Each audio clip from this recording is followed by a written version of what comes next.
Hello, and welcome to another exciting episode of the Comic Book Chronicles.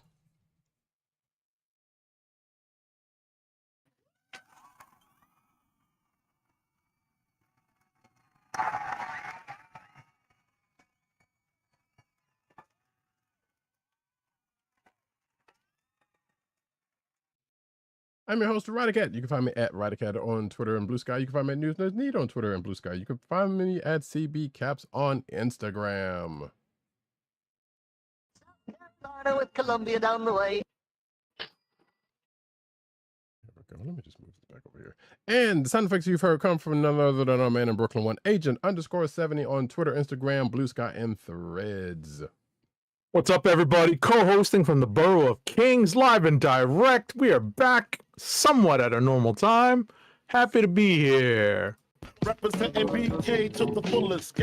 I'm just a kid from Brooklyn. I was about to say, this is about as normal for us as we've been getting. So hey, take it right, at least for the last month. So you know what, we're slowly trying to get things back to normal-ish, as it were. So indeed. You know, thanks for sticking with us. Yeah, absolutely. And you can also find this here podcast on the Cold Slither Podcast Network. That's cspn.us. Do it today.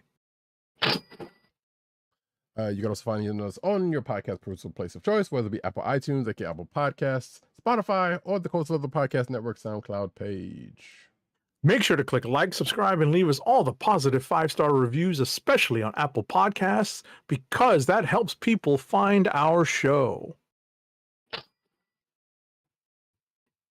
Yeah. And folks, we are going to kick this show off proper by taking care of some business from last week, actually, because like we said last week on the last show, or previously on Comic Book Chronicles, we didn't get a chance to watch Eyes of Wakanda last week because of scheduling one way or the other. So we're going to get into that right here, right now with Marvel's Eyes of Wakanda, 4 episodes on Disney Plus, which the first episode was called Into the Lion's Den, the second Legend and Lies, the third Lost and Found, and the last one was called The Last Panther. Right. So the 4 episodes, you know, we wish we had more. Yeah. But the 4 episodes do tie together. There is a common thread woven between the 4 episodes from, you know, deep in the annals of Wakandan history through its interactions with some of the rest of the world's civilizations, you know, over the course of time, all the way into the, I would say, the relative near future.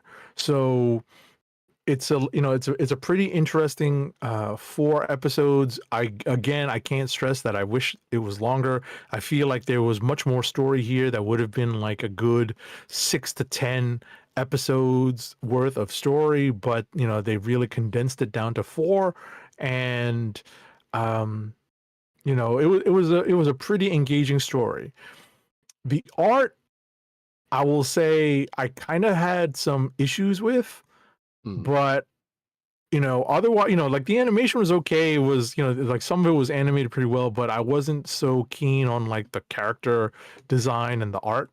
But otherwise, I really liked the 4 episodes. It was engaging, and it is, of course, woven into the MCU. So you know, that's pretty much my take on it. It's definitely worth watching. You know, and you know, I had some fun watching it. So you know, that makes it worthwhile for me. What did you think? Yeah, I agree with mostly everything you said there. Because at first the art kind of hit up against me, but then I realized like, well, that's probably an art that is an artistic choice that they were going for. I mean, that still doesn't have anything to do with whether one should like it or not. But I think I felt like I was like, okay, there is definitely a reason why they went with this as an art choice. for this thing. So I'm just like, you know what? And then you really, or at least me anyway, kind of didn't notice it as much as you kind of got into the story or as into things. So it was like, yeah, okay. If it's different from what we would expect, because I guess at this point you would probably expect a what if level for things, or at least for something like this, which in a way it kind of still does, but not necessarily in a way that's like directly to what if. Right. Right. I think it's just a stylistic thing. It's definitely an art style, not necessarily an animation style, but an art style. Right. So, but yeah, I also agree with the fact that, yeah, I really wish there were more to it, because I'm pretty sure there's plenty more story. Heck, they could have adapted some stories from some side stuff from from things past, actually. And I think I was watching some Easter egg video, and I think in the comments somebody kind of mentioned, like, man, they could have this was good stuff, but then they could have tied in some of the stuff from, like, the last couple of years, or at least one or two things from the last couple of years of the Black Panther books. Right. They dropped some hints, I think, of the current stuff. The what is it, the Empire of Wakanda, the Wakandan Empire, the Galactic Empire. Yeah, you can see a tease there, but I don't know if that was an intentional nod to that. I mean, if it was, then that's great. So, but at the very least, though, and also agree with Age of 7. Like, yeah, it is very much worth a watch if you have any interest in the Black Panther MCU stuff. It was kind of fun. The thing that kind of had me kind of smiling at the end was like, okay, I wasn't expecting it to end with the image that it ended in, but it also made a whole lot of sense, especially with what was going on with the last with one kind of the tie throughout the whole thing, but also the kind of the thing in the last episode that was kind of of importance. So I was like, huh, okay. And I really wasn't thinking about the thing that happened. I kind of had it figured out. That's the thing. Like, I recognized what the MacGuffin was in the issue, right? In the episode, I recognized it. I was like, oh, that's how they're going to tie it in. And certainly, and sure enough, that's exactly how they tied it in. Yes, I wasn't even thinking about it, but I was like, okay, well, clearly this thing is important for whatever odd reason. And I was like, oh, right. I totally forgot about that part of that movie. That this comes up in. I'm like, okay, that was well done. Right. And I guess given who was behind it, it makes double and triple sense also. So but that being said, I don't know if we want to kind of go into a little bit on the episodes themselves. I know the first episode was basically like well, I guess we're not going to give too much away, because even though it's been a week, people have watched it at this point, but still, it's like, hey, we get introduced to a character who's kind of, and a mission that they get sent on that's kind of familiar if you've seen similar stories before, but it ends up tying into, the greater thing. And all of these stories, basically, and you probably heard the flavor text about it, is like stories of the Hatu Zeraze. So all of this ties into them. Right. What's interesting is that there is a history of citizens of Wakanda absconding from Wakanda with technology, fleeing to the outside world, thinking they're going to do something with that technology, right? And gain power, gain influence, gain whatever. And ultimately, this is an ongoing story. And I kind of wonder. I'm like, wait, so it took how many generations, how many kings to kind of come to the realization that, yeah, we need to, do something different, because we have generations of attempts to try to, break free of what people are interpreting as, some level of bondage, or at least some captivity, and it took, and it took up until the most recent monarchy to figure that out. Right. Which is a cool thing that they kind of teased and played into, because like this is a kind of established history in, within the universe, whether it be I guess more so the MCU then, but as much. Yeah, more so. Marvel Yeah, I was about to universe. say more so the MCU, not necessarily that much of the comic Correct. canon. I think we were very much familiar with people trying to break into Wakanda as opposed to breaking out of Right. Wakanda. Obviously the Ulysses Claw, angle was like first and foremost in my brain. Right. Anytime I thought of Wakanda. So, but yeah, no, that was an interesting take on it. The first episode. The second episode was a nod to actual historical events, or at least the mythology behind some actual historical events. And this was the episode that had me put Brad Pitt into a particular character on the screen. Right. And well, I did not, but until I saw an Easter egg video, and I totally forgot about Troy was a thing. I remember the movie, Right. but I never watched it. It was like, oh right, that was. Oh, you never watched it? Right. That's why. Yeah.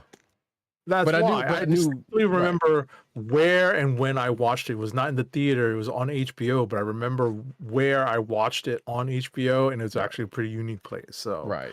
I get that. So it was like, oh, okay. But and like I said, it wasn't until that I was like, right, I totally forgot he was in that, and that was the whole thing. But yeah, and that we'll get into that in a second. That like's probably the most closest to actual historical events, or as Agent 70 said, the mythology of said events that we got in this story, which was cool to see. The third one. All of these happen to do again with missions that members of the Zaraza make. Like I said, there is a couple of other ties in that, at least one or two of these that where someone shows up. And I dare say this is a direct link. The Nick Fury of that organization, Right. pops in a couple of times in the first two, but the third one is kind of another mission with another agent. And we bring in, another aspect of the Marvel universe, the more mystical, partially mystical, but also martial arts based part of the universe comes into play at a certain time. Which again, as I said to Agent 70 before the show, we got a better version of that character in this particular episode. So if they wanted to spin off something on her, that'd be great. from back. I mean, they'd have to go back into time, or at least do some time traveling. So I get that. But yeah, no, it's a lot of fun to see that character acknowledged in the MCU, even if it is just in this back in time version on an animated show. But still, it's nice. Right. And then the last one actually has to do with a little bit of time travel in some parts. If the name, as we said, didn't give any kind of indication, which is The Last Panther, there's a little bit of time travel, but it's still set in kind of still set in the past. But again, there's some time things going on in this. Right. They're trying to, I love that these actors are trying to, use the accent, the Wakandan accent that was kind of created for the movie, because I can almost hear Forrest Whitaker saying "The Last Panther."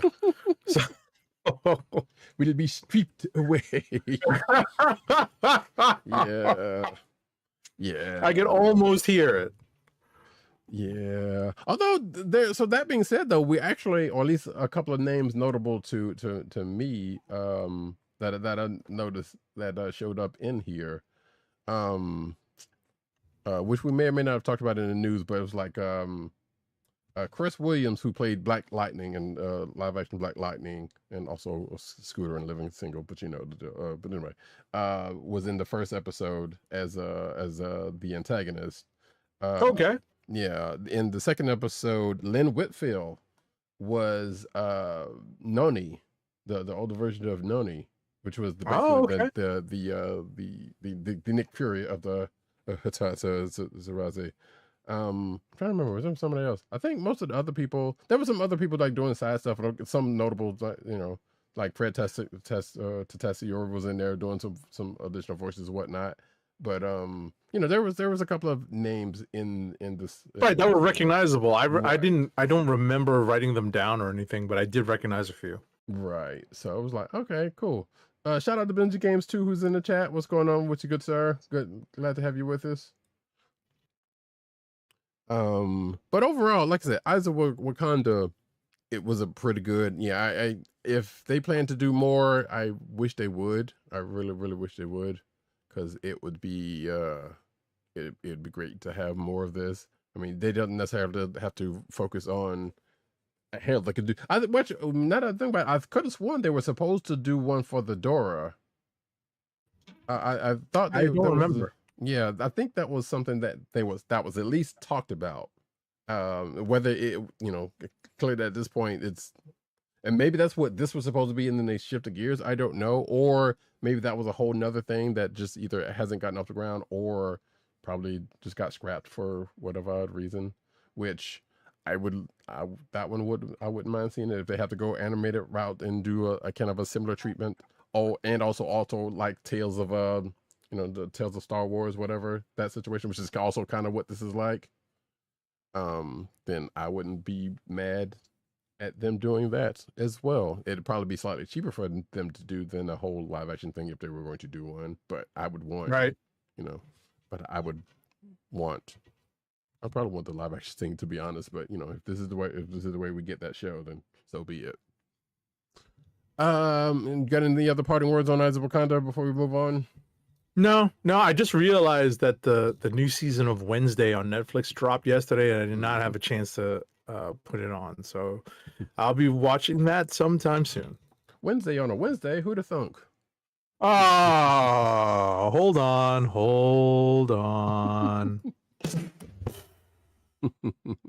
And with that, we're going to go over into the books of the week, starting off with ThunderCats number 17. I was just gonna say, was it Benji Games that joined us? Yeah. Mm-hmm.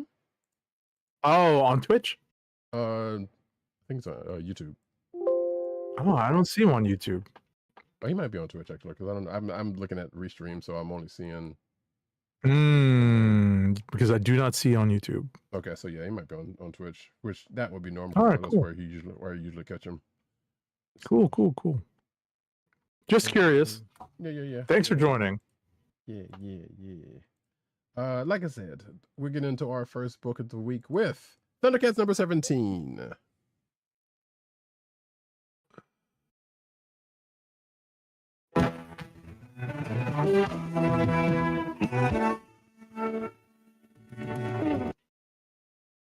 Honestly, there we go. I'm just breaking them all out now. Yeah, no, I'm covering for the fact that I'm scrambling to open up the book, right? ThunderCats number 17, published by Dynamite, is written by Declan Shalvey, spelled Shalvey. And there's a reason why I say that. You're going to have to pick up the physical book to see why I'm being quite specific with the spelling of the writer's name. The artist on this book is Drew Moss, with colors by Martina Pignadoli and letters by Jeff Eckelberry. Let's see. Nate Cosby is the packager and editor. I'm calling this person out right now. Maybe not for the best reasons. So this issue kind of is told partially in flashback, because we get Chitara and basically, Chitara and the other ThunderCats telling us about, what they remember about the character who appears to them at the end of the last issue, the previous issue. And that character basically gets a chance to recount, how he made himself to how he found himself on Third Earth. Ultimately, we have a confrontation between the mutants, or the, however you're supposed to, stress, how they call themselves, and the ThunderCats. And lo and behold, they are the ThunderCats find themselves on the short end of the stick, but their bacon is saved. The cat is put back into the bag. I don't know. I'm gonna come up with all the corny euphemisms, right? But the cat is put into the bag because a character who I think up until this point had not really crossed paths with them, finally did. And lo and behold, they are reunited in a sense. And we're left with the cliffhanger at the end because someone didn't realize someone wasn't behind them for a long time. Right. I'm sorry to kind of do a Roddykat and kind of cover all of the bases of the story, but there were some really funny moments in this. I was like, wait a second, you're just now realizing that person's not behind you anymore? For real? Right. Because actually I was going to bring that up myself, so. So I was, I'm like, just now? Crazy. Yeah, that was kind of funny, but at the same time, it adds to, a certain mystique of what happens at the end of the episode, of the issue, excuse me. So it's like, you know what? Hey, there's a little bit of soap opera drama going on, well, or at least starting to going on here, because, as we found out last issue, there's a little bit more to Chitara's history with other cats than we knew about, definitely. And which is drawing a slight wedge, or starting to at this point, right, into things. We haven't seen the fallout from it yet, but you know what, we're starting to see so. But yeah, so there's and apparently this cat that comes back into the fold, we found out about his mission also, but now that is making me question about when the book that he came out of is actually set, because he mentioned something about, they had a mention years ago, which means that book where it explained what's happened to him happened years ago, which opens up to the fact that, okay, so that means these other folks, while that book is still in play, are still kind of out there somewhere, or that at least that's what is implying, that these folks are out there someplace on Third Earth, just out there either fighting for their lives or whatever else they're doing. We don't know. Because like I said, the ThunderCats Lost book, was it originally a miniseries that may now be an ongoing? That part I'm still not entirely sure of, but those folks are still out there. And matter of fact, even got something from this person, to follow a lead up on, of which, now that I think about it, may put them headlong into this book at long lines, or at least directly into this book at long lines. I'm not entirely sure because of what we found out in this issue, but we shall see.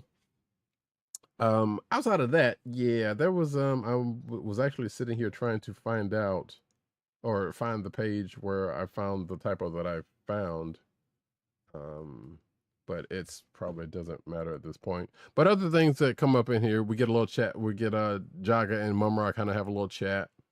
We find the ThunderCats find out about something that I could have sworn they knew about already with Chitara, in her extrasensory power set to the situation.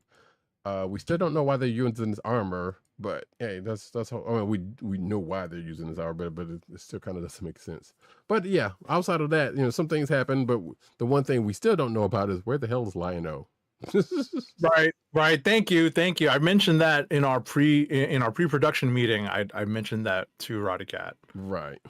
So, and we both came to the same thing. It was like the character that shows up in this book, the other character that shows up at the near the end of this book, was last seen with Lion-O, Right. So the fact that they are no longer together, that I don't recall us, whether we knew that they had separated or not, I would have to go back a couple of issues and find that out, or we find that out, or whatever the case may be, is a thing. So I assume they're saving Finding Lion-O for some big thing coming up. I guess. I would assume. But put it this way, the ThunderCats now know more of this character and who he is in the grand scheme of things. So, and they don't seem to really been that concerned about their fearless, the current version of their fearless leader, or at least at this very moment. So, you know what? Like I said, this arc is all about, hey, we got this other stuff we want to deal with before we get back to the Lord of the. Actually, we do know where now. It just dawned on me, because Lion-O, last I remember, he's kind of having us. He was kind of having us the time was like, I'm free of responsibility, and I'm just out here traveling the world, presumably trying to get back to Cat's Lair, but we don't know. But he just kind of he was living the Hakuna Matata life, basically. So like and I believe that was after this other character ran into him. So there's still a couple of things out there in the pocket that they haven't dealt with yet, which is cool, because like that means they can come back to it at some point, later. That being said, though, we can get to our next book, which is, okay, why did you just go away? There we go. Gatchaman number 11. Gatchaman number 11, published by Mad Cave.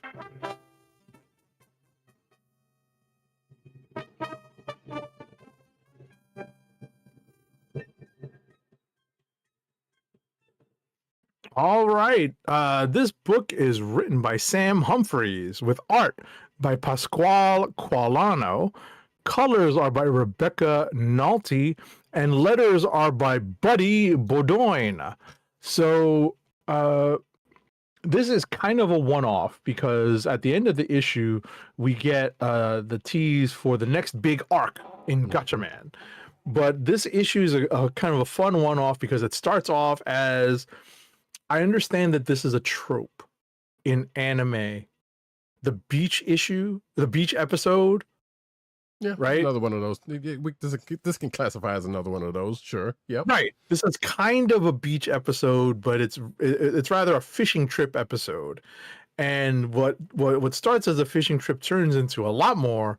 And it's kind of a fun little one and done adventure with the Gatchaman ninja science team. Go Bird. Psst, indeed. It seems like they can't take some time off without some shit going on. Pretty much. That's pretty much the bottom line here, because the last time they had a day off, something else happened. So it's kind of funny. Also, actually, kind of sort of that was also definitely a beach episode, because it was in truest form in a way. So therein lies that. In this particular issue, though, so yeah, it's good to see Sam Humphries, because as we've said previously in the other books that he's writing right now, kind of see him back at it, because I think it's kind of been a minute since we've kind of seen him, full on the thing. And yeah, I think he's just for this particular issue, because Cullen Bunn is the original writer of this book, the regular writer for this book, right? So I suspect that there was like kind of handed this one off to him for this one-off, so that Cullen Bunn can kind of come back late with the art proper. So this is basically a filler episode. Right. That's what I was about to say. It sounds more and more like this is another trope in anime, which is a filler episode. So we're gonna unless Sam Humphrey's going to be on the book a little bit more than that we know of, then yeah, we're going to chalk this up for this being it. Now that being said, because I know filler episodes kind of sometimes has a bad connotation to it. Not all filler episodes are bad. So, and this was actually a good issue. That being said, right. I mean, it's not like anybody here was learning how to drive. Oh man, I love that episode. Yes, indeed, indeed. But yeah, like I said, that was a Gatchaman number 11. Of course, you know, it's like you don't really have to spell it out too much. Galactor was involved. Duh. Right. Right.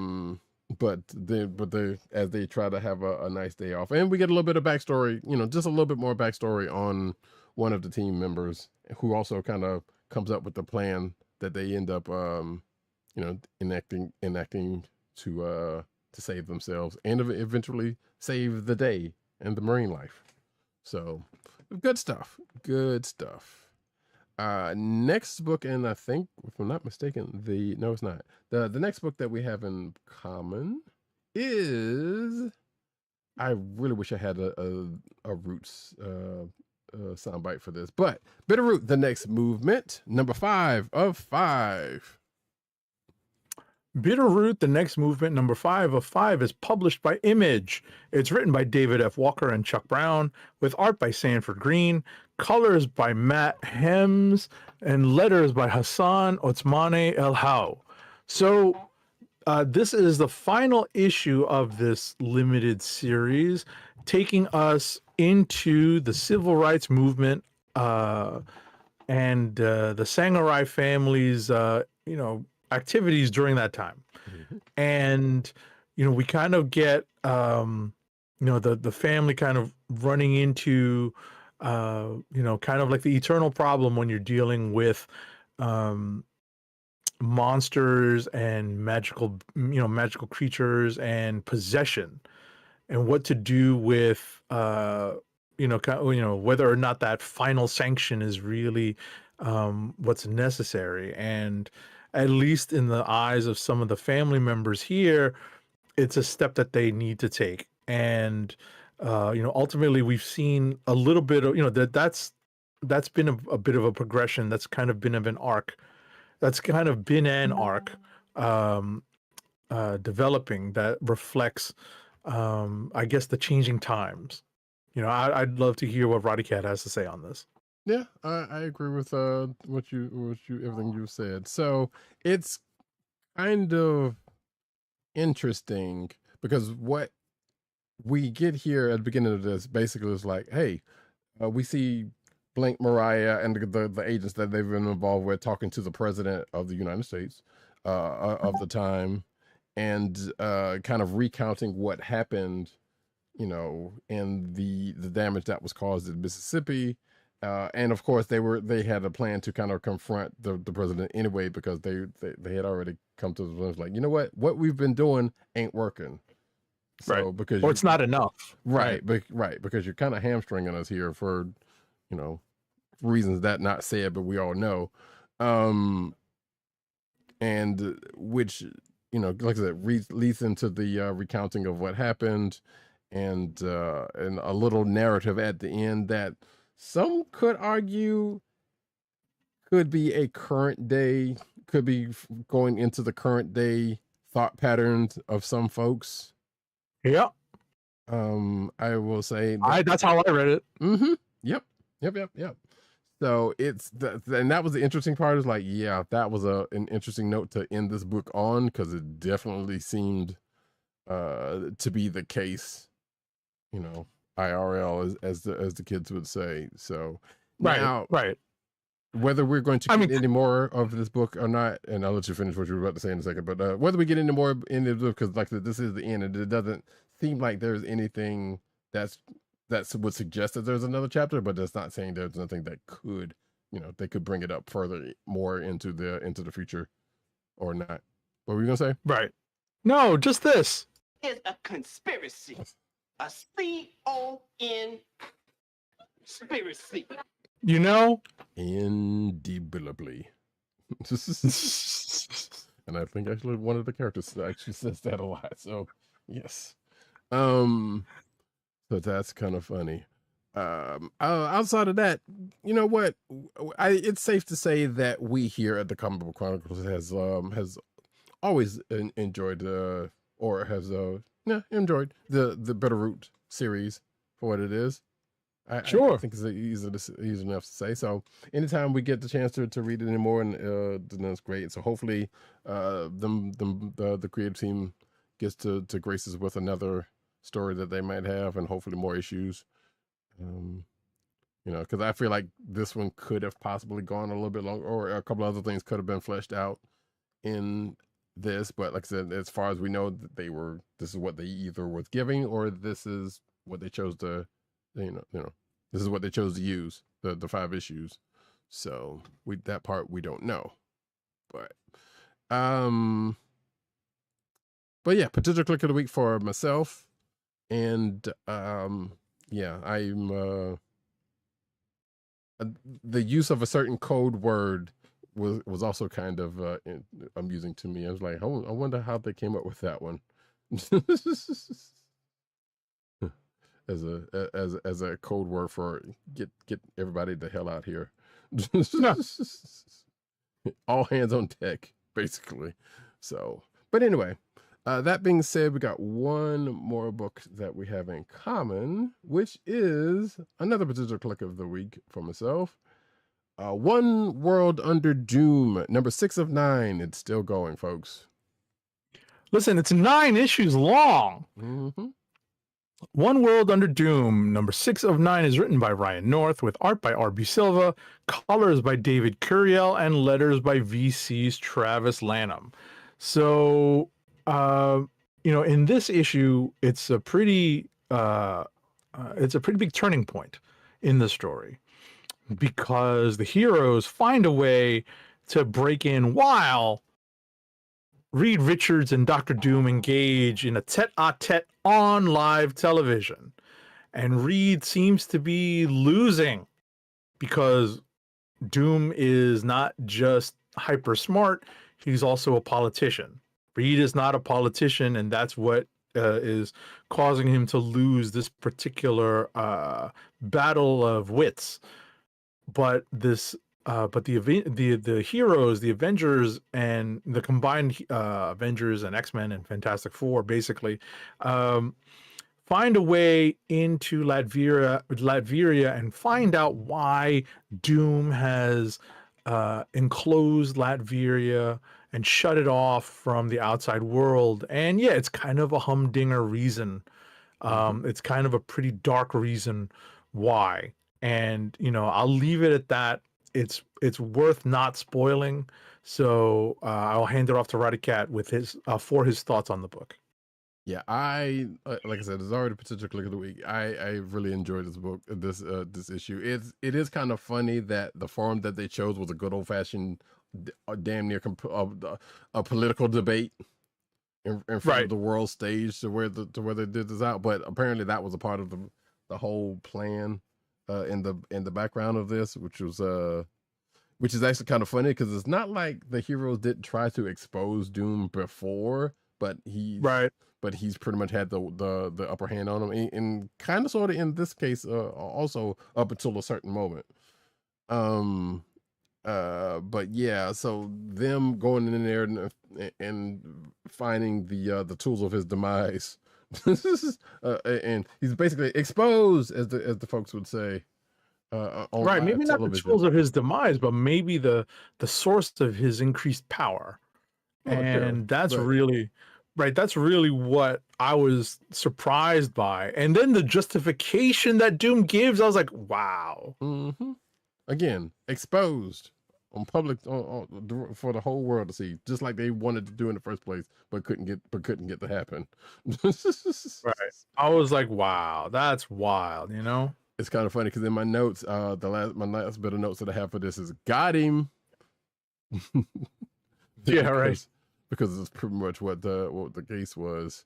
But I do also love the fact that, you know, during the course of the debate, Doom is like, okay, yeah, I see what you're doing here, but let me use a little bit of history of my own, since you want to bring up history, you know, as a talking point, and then just brings up this and that and the other, you know, with other heroes, including, you know, with Reed Richard and a few other heroes. And so, well, you could have done this, but you didn't, you know, and all of this is like, you know what, he ain't wrong, but at the same time, but at the same time, because he's employing the whataboutism, right?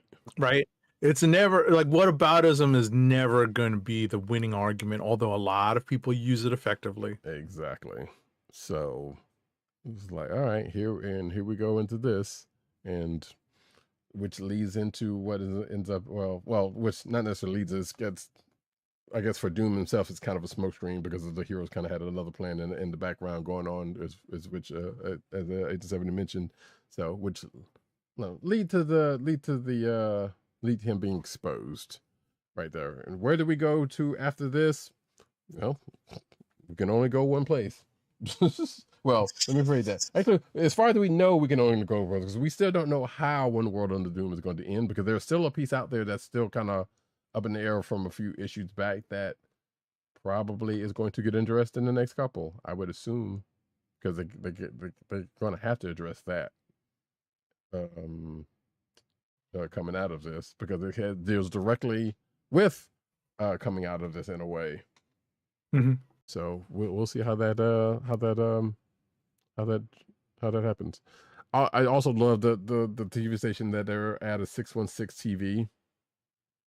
Oh, I didn't even notice that. Yeah, I was like, wait, is that new, or was that just made up here, or was it, because I don't recall that being, because they've had other actual, in-world stations or news stations or whatever the case may be, but it was like, no, this is a whole building with this on it, so where does this come from?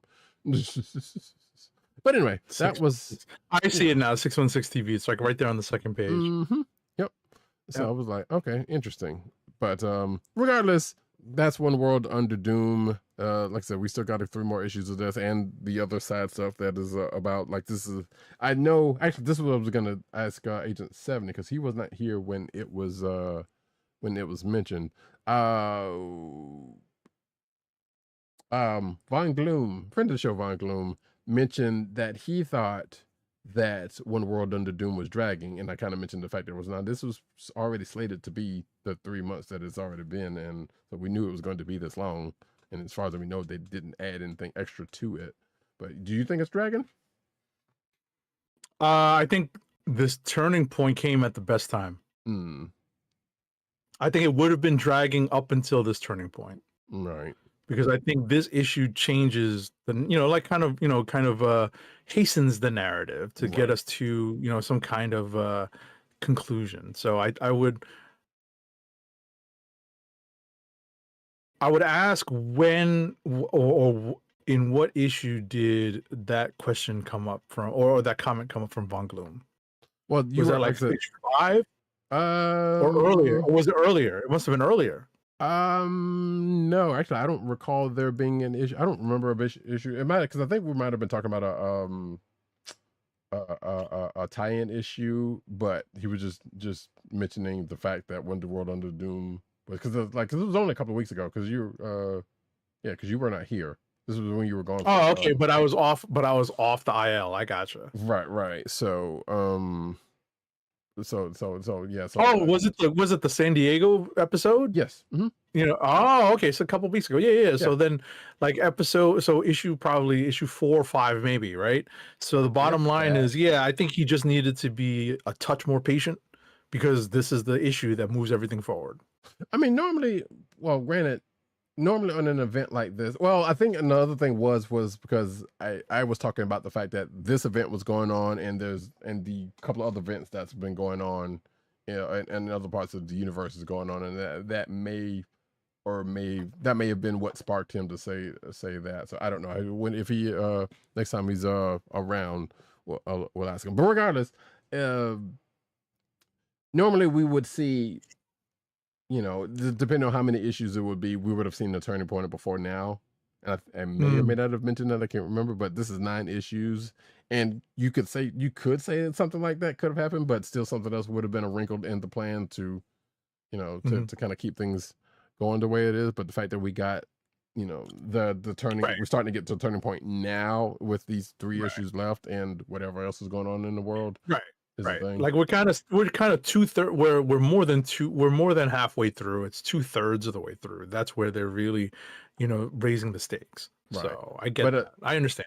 Right. And matter of fact, because if now that I'm remembering, because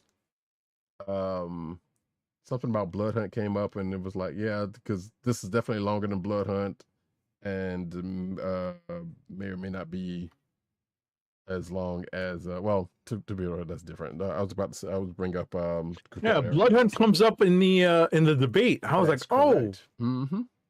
I forgot about that. So but yeah, it was a couple other events that was kind of mentioned at the time.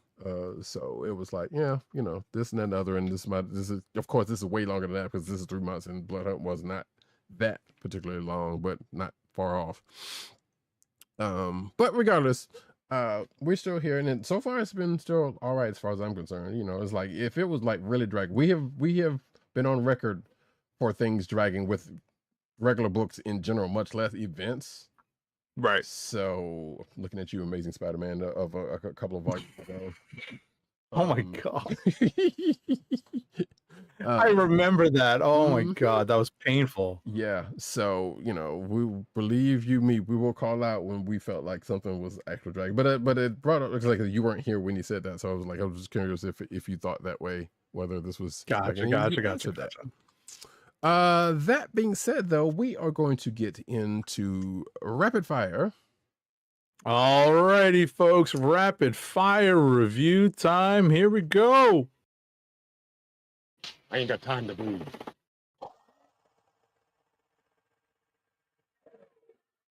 Alrighty, so we got the first 3 books of mine out of the way. First up is Amazing Spider-Man number 9. It's written by Joe Kelly with guest art by Michael Dowling. Colors are by Marte Gracia, and letters are by our favorite lettering paisan, VC's Joe Caramagna. So in this issue, we finally get a couple of things happening, right? A few characters are kind of expressing their dismay at Peter Parker for becoming more of a recluse because of the events of the previous issue. You know, we find Pete kind of taking cover, licking his wounds, as it were, and you know things are happening. While he's trying to take cover. One character reveals themselves to Peter, and I did not think that Joe Kelly really hit the really hit the characterization on this. This particular interaction did not sit right with me, and when Roddykat reads it, he'll understand what I mean. Right? It involves Peter and another long time, Peter and some long time characters, some from his history, right? The issue ends with an interesting reveal that may or may tie into the MCUification of the character, costume-wise. And I'll leave that without spoiling too much to Roddykat to read, and we'll get his take on it probably next week. Next up is Captain America number 2. It's written by Chip Zdarsky with art by Valerio Schiti, colors by Frank Martin, and again, letters by our favorite lettering paisan, VC's Joe Caramagna. This is a definite candidate for Click of the Week because it's a lot of fun. Again, it's Captain America having been unfrozen from the ice relatively recently, more recently than 9/11, right? Or just after 9/11, more recently than that. So, we're talking about his first missions in the service of the U.S. government / U.S. Army, and apparently the U.S. Army has found a new taker for the Captain America mantle, and now the 2 captains, as it were, but the new captain, as opposed to the old captain, is of a different rank. I love it. He's not even, captain to captain. It's, something else to captain. I won't spoil it. I won't spoil too much, but yeah, Steve Rogers gets to act like the Steve Rogers we know And it turns out that this new captain may not be, you know, as honorable as the good captain is. And we, you know, we'll follow from there. All right. Next up is Daredevil Cold Day in Hell number 3 of 3. It's the story is by Charles Soule and Steve McNiven. The dialogue in this issue is by Charles Soule. Art is by Steve McNiven. Colors are by Dean White, and letters are by VC's Clayton Cowles. This too is a candidate for Click of the Week because you get Daredevil, you know, in this kind of feature story, this Dark Knight type story, this Old Man Logan type story, where he is running out of time with his rediscovered powers, and he's trying to stop Bullseye, and he ends up not succeeding. But what ends up happening is someone else, due to his hard work, ends up saving the day. We get a great cameo appearance by one Frank Castiglione, aka Frank Castle, and it's just a fun alternate future story. Next up is Moon Knight: Fist of Khonshu number 11. It's written by Jed MacKay with art by Domenico Carbone.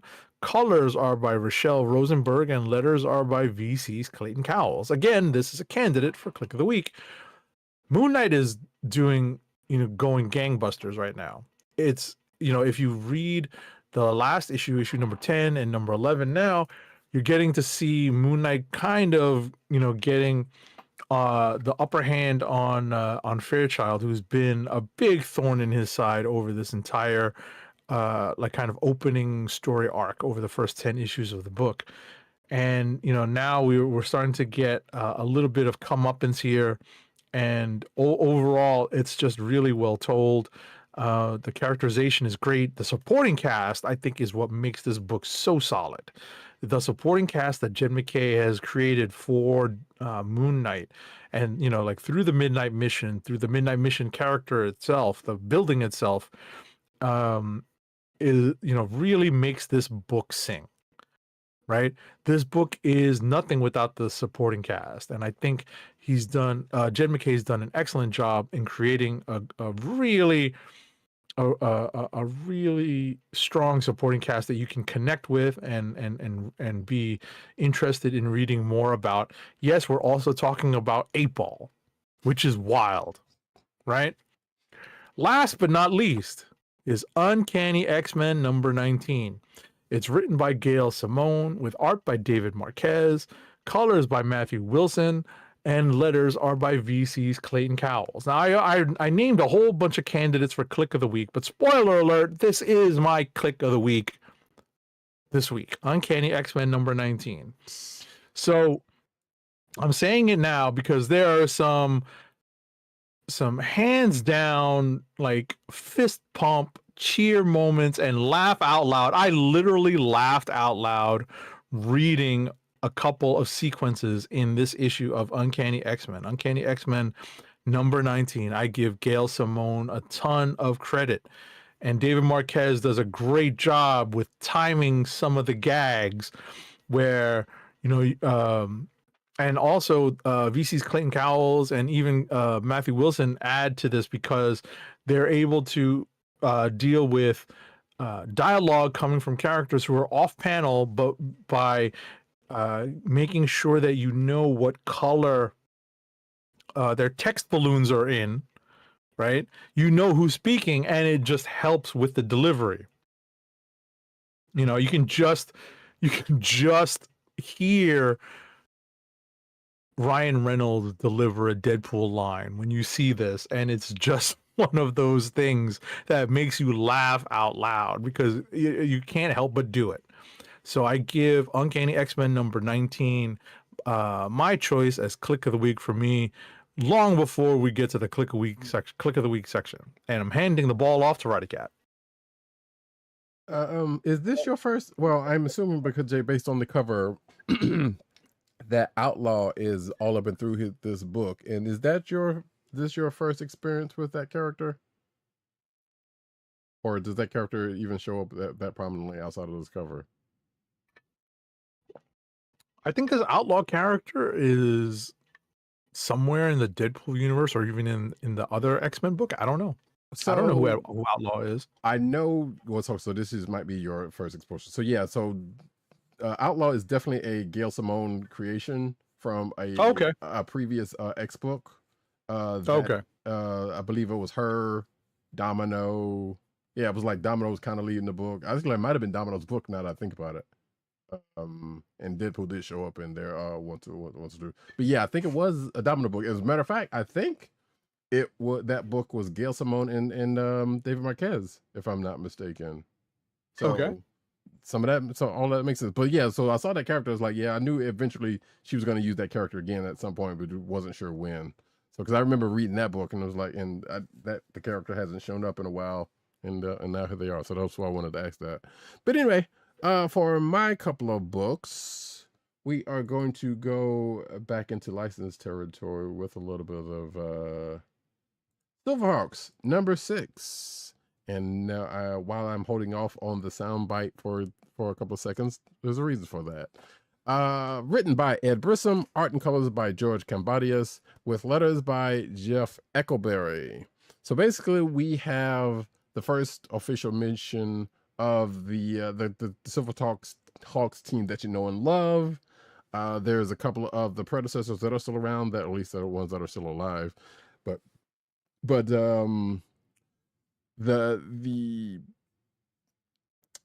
big thing in this issue, or a couple of big things in this issue, are the team, while they go into action, it is actually not fully the team that you know, because one team member has been benched for a, I guess, notable reason, which would make sense, in favor of another member, but you will have to read to find out what that is. But I suspect that the things are going to go back, get to status quo,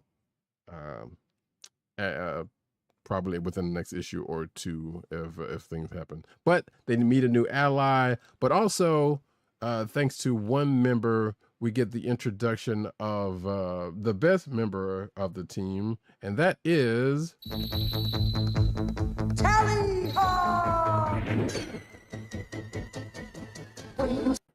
So yeah, Tallyhawk comes into play with us, and they give they, with the intro of this character, they also give the reason why, and why the character is around and who made him, as also, which I don't think we ever got that information ever at all in the animated in the animated series.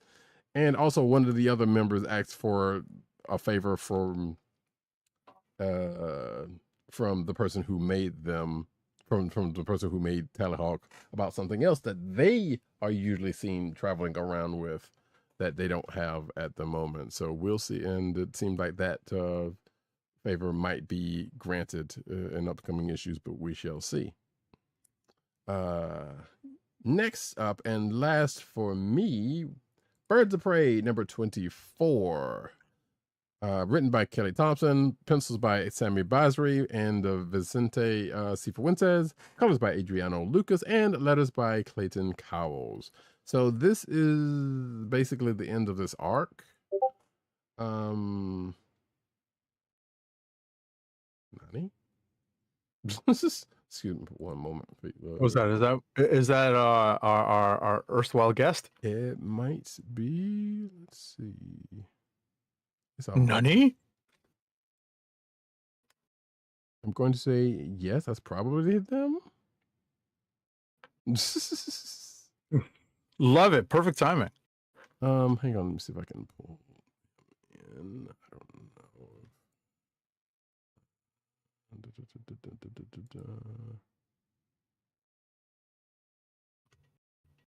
I'm sorry, folks. I know I'm causing myself some editing here, but it's all right. Do do do do do do do do do do do do do do do do do.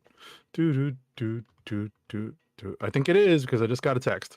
Mm-hmm.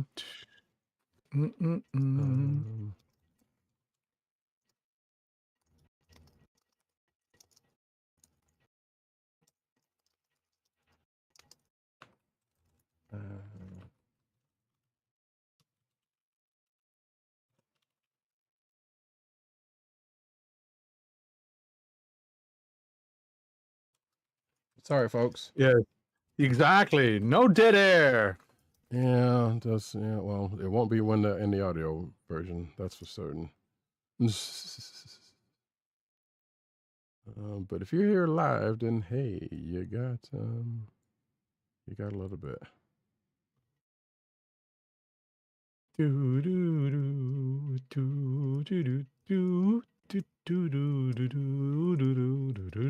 while that is happening, I can go ahead and talk about Birds of Prey number 24. I've already said the creative team. So let's say last part of this arc, the teams come together with pretty much everybody who has been in this version of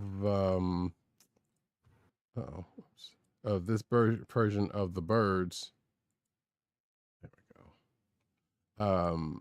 Have all come together to in this last part of this mission where they're trying to save Barda, or trying to get Barda back, but also try to take down this shadow army who is after them. Well, part of that mission has happened.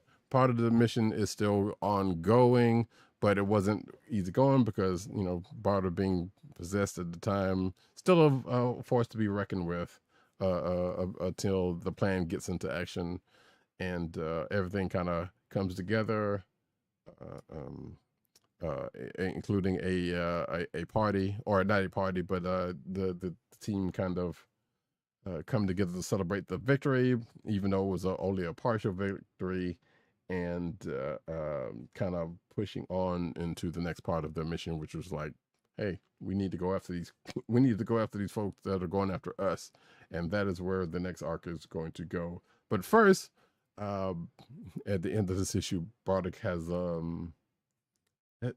would pretty much have some words with the person who kind of held them, and little peeved they are at this person. So, second, let's see something here. Okay, I guess not. Okay, thought I saw a message pop up, or heard a message pop up. Oh, I see it. You see? I see Catapult 1027. Yeah, I didn't want to give away his thing, but yeah, yeah, like I said, I saw that message, but I'm not seeing where he did what I asked him.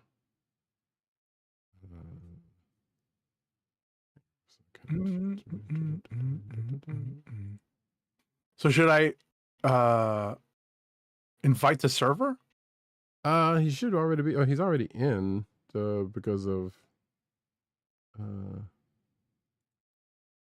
Yeah, he's already in. Actually, you know what? Let me do. Oh, yeah, he's asking how to access the stream. Yeah, I sent him a message in Discord. Yeah, I don't know if he saw that, but let me do. I'd have to change his permissions real quick. I can do that.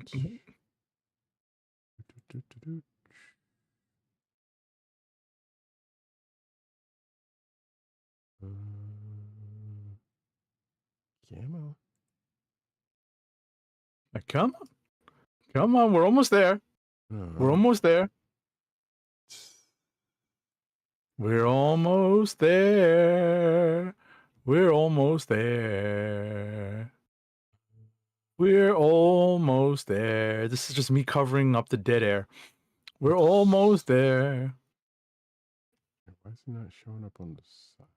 So Listen, I'm not as familiar with Discord, so I can't really help in this case. No, But I mean, you're not either. But that might be something I need to do. I should have done, but that's not that is not the problem here.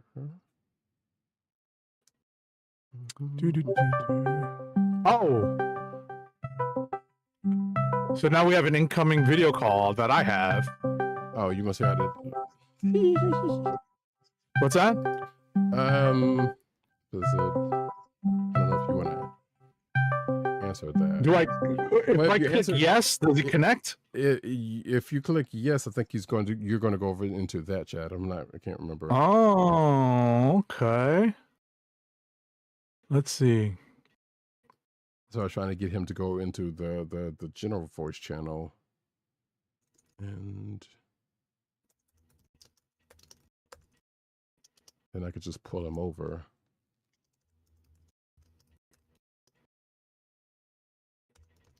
Do you need to friend him first? I should not. If he's on, if he just showed up. He showed up on the server. I should. No, I don't need to do that. I mean, I probably would, but I don't need to do that. Okay, here we go. Permission.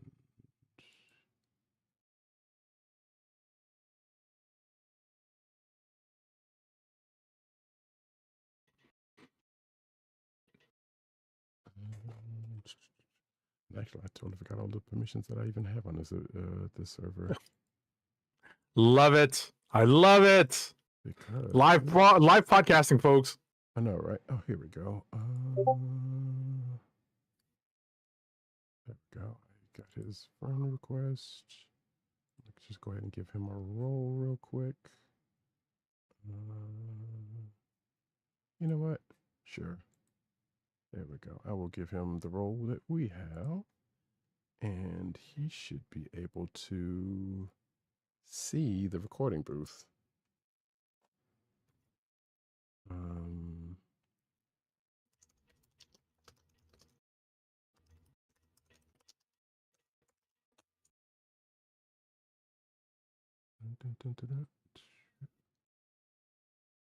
Live broadcasting, folks. Apologies. Absolutely. Like I said, this is going to cost I could have sworn what I sent him was a direct link to the recording booth, but did, but I think that might have been. Oh, there we go. Yep, there we go. Now he's in here. But I think because that's the recording booth. Well, a little behind the scenes, the recording booth is only set for like us. Oh, okay. So And there was he- something that needed to and he didn't change. have- I got you. And he didn't have a role, so now that he has the same role. Oh, you're in with us now. Hey guys. Matt, what's going on, good sir? Hold on for a second. Let me get you in the shot. He's there. No. I mean, he's not in. Oh, on the YouTube stream. Yes. Right. Wait. I need my traditional at MattWang97 greeting.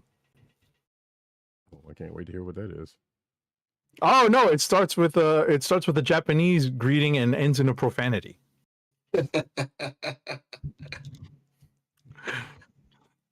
You know? Just to give I'm not gonna say the profanity.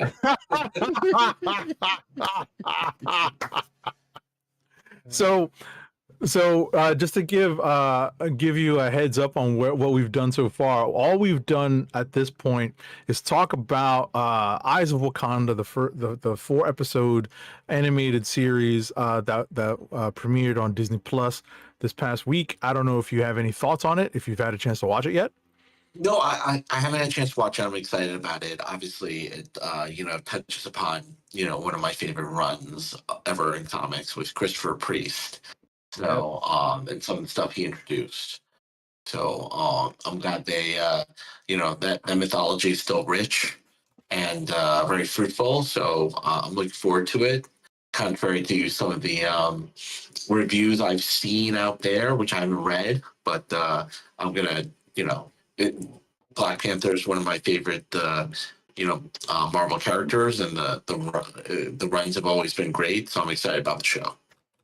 Indeed. Have you did you check out the series that's out that Priest and Quesada's doing?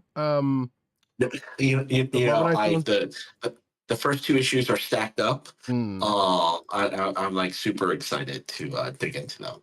Gotcha. Let's see. There we go here. So I got to do a little I got to do a little bit. Not turning your camera on, Wang?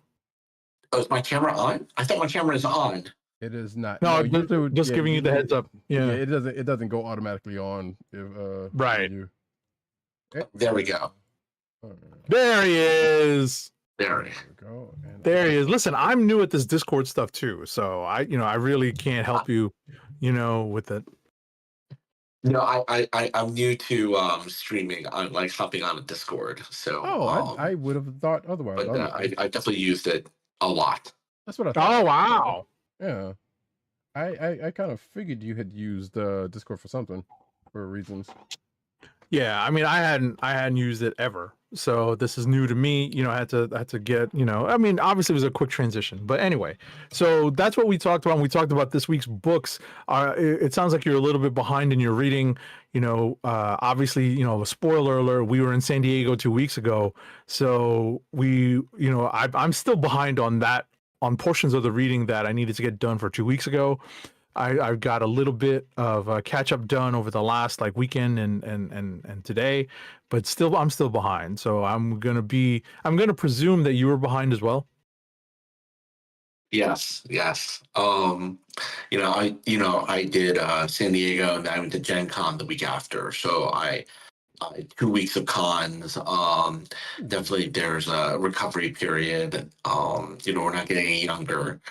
But I talked your show last week, so definitely happy you got to join me. One of my favorite shows, and we did our little walkabout on that Wednesday. And hopefully your calves and your legs are still are rested after all that. Dude, I absolutely had a great time. I didn't actually get tired. Because I'm like I'm like the bionic man right now, the $6 million man. So, I've gotten a couple of tune-ups and some modifications. So, it's been a great experience to go through, to do San Diego. I will tell you though, we're going to talk about our San Diego experience specifically, but this upcoming weekend is Terrificon.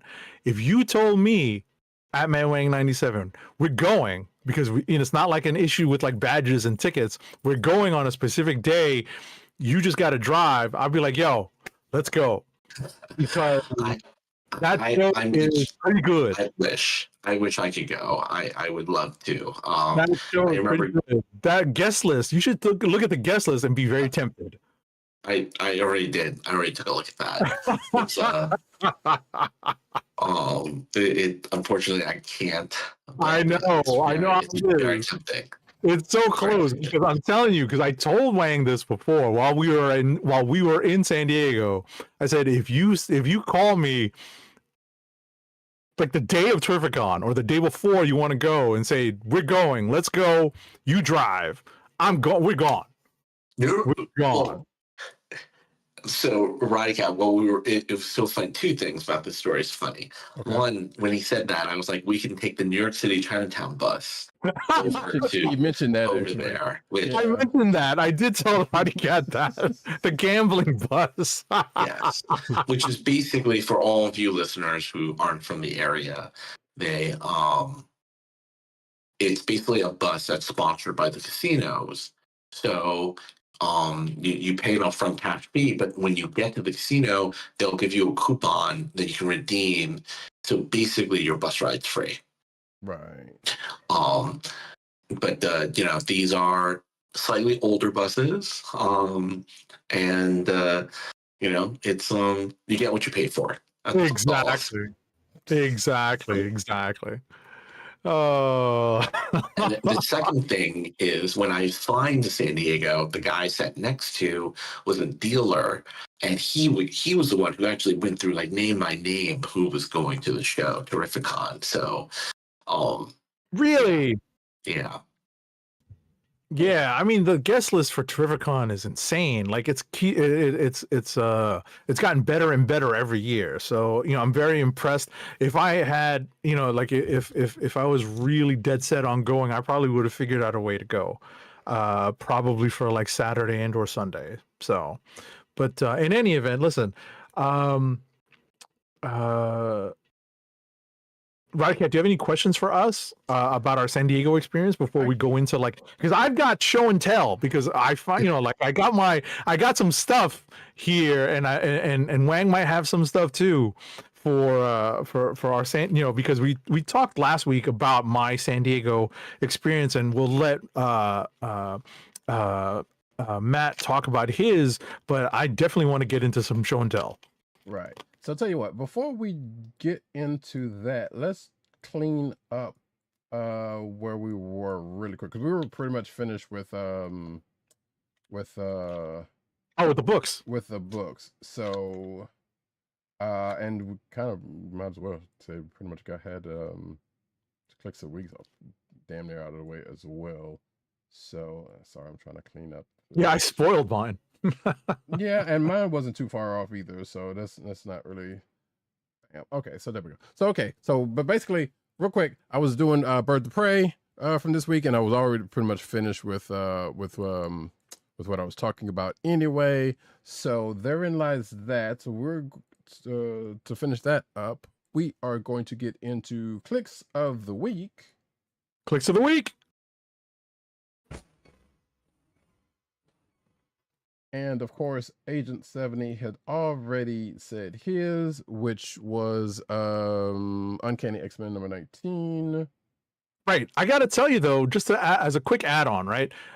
Uncanny X-Men is, that's definitely a surprise choice for me, because I haven't really vibed that well with Gail Simone's run on Uncanny until recently. Right, I very much became a fan of this run over, I guess, we're now 19 issues in. I would say the latter half, like the second 10 issues, right? Because we're almost at the 20 issue mark, obviously. So if you divide the run into 10 issue sections, I really started to vibe with the run after issue 10. I can't say that for sure. I have to go back and look, but I would say over the second half of this run, I really started to vibe with it. This issue made me laugh out loud. And there's a great kind of second story here that follows up on, I think it's the Free Comic Book Day story that involves Jubilee. And there's like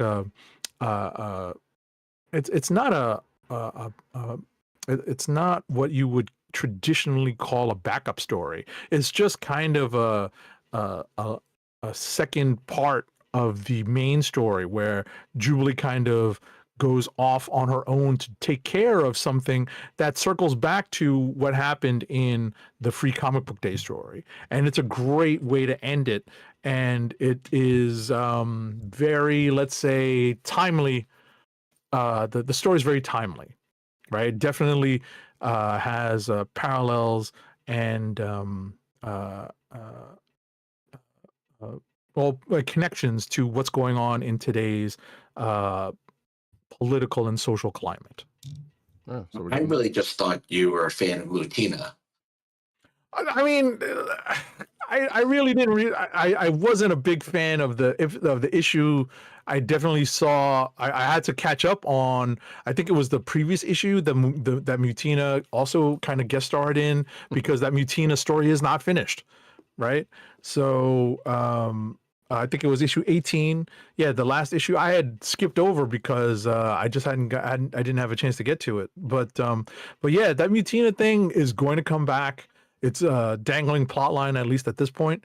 But yeah, like I'm really digging what Gail Simone is doing, especially with the Outliers. The Outliers have become very positive characters and positive forces in the book, where I kind of thought them to be annoying little brats at one point. Now I'm like, all right, they're cool. They're all right. I'm good with them. But before you move on there, have you noticed with like the three main X-Men titles, right? Exceptional, Uncanny, and just right. It's just X-Men, right? Yeah. Right. So have you noticed that they are you've got three groups of three adult teams, and then basically three younger teams, right? Exceptional has the four in Chicago. You got the Outliers, and then even in Alaska, you've basically got a younger team associated with them. Right. Yeah. This is true. Yeah. Right. No, I think that's on, that's definitely purposeful, because each team, has its own younger or next generation to kind of bring up in their own way or in their own image. Which I thought it was surprising with those three main X-Men titles that they would do it now. They would have that. And I'm pretty sure at some point the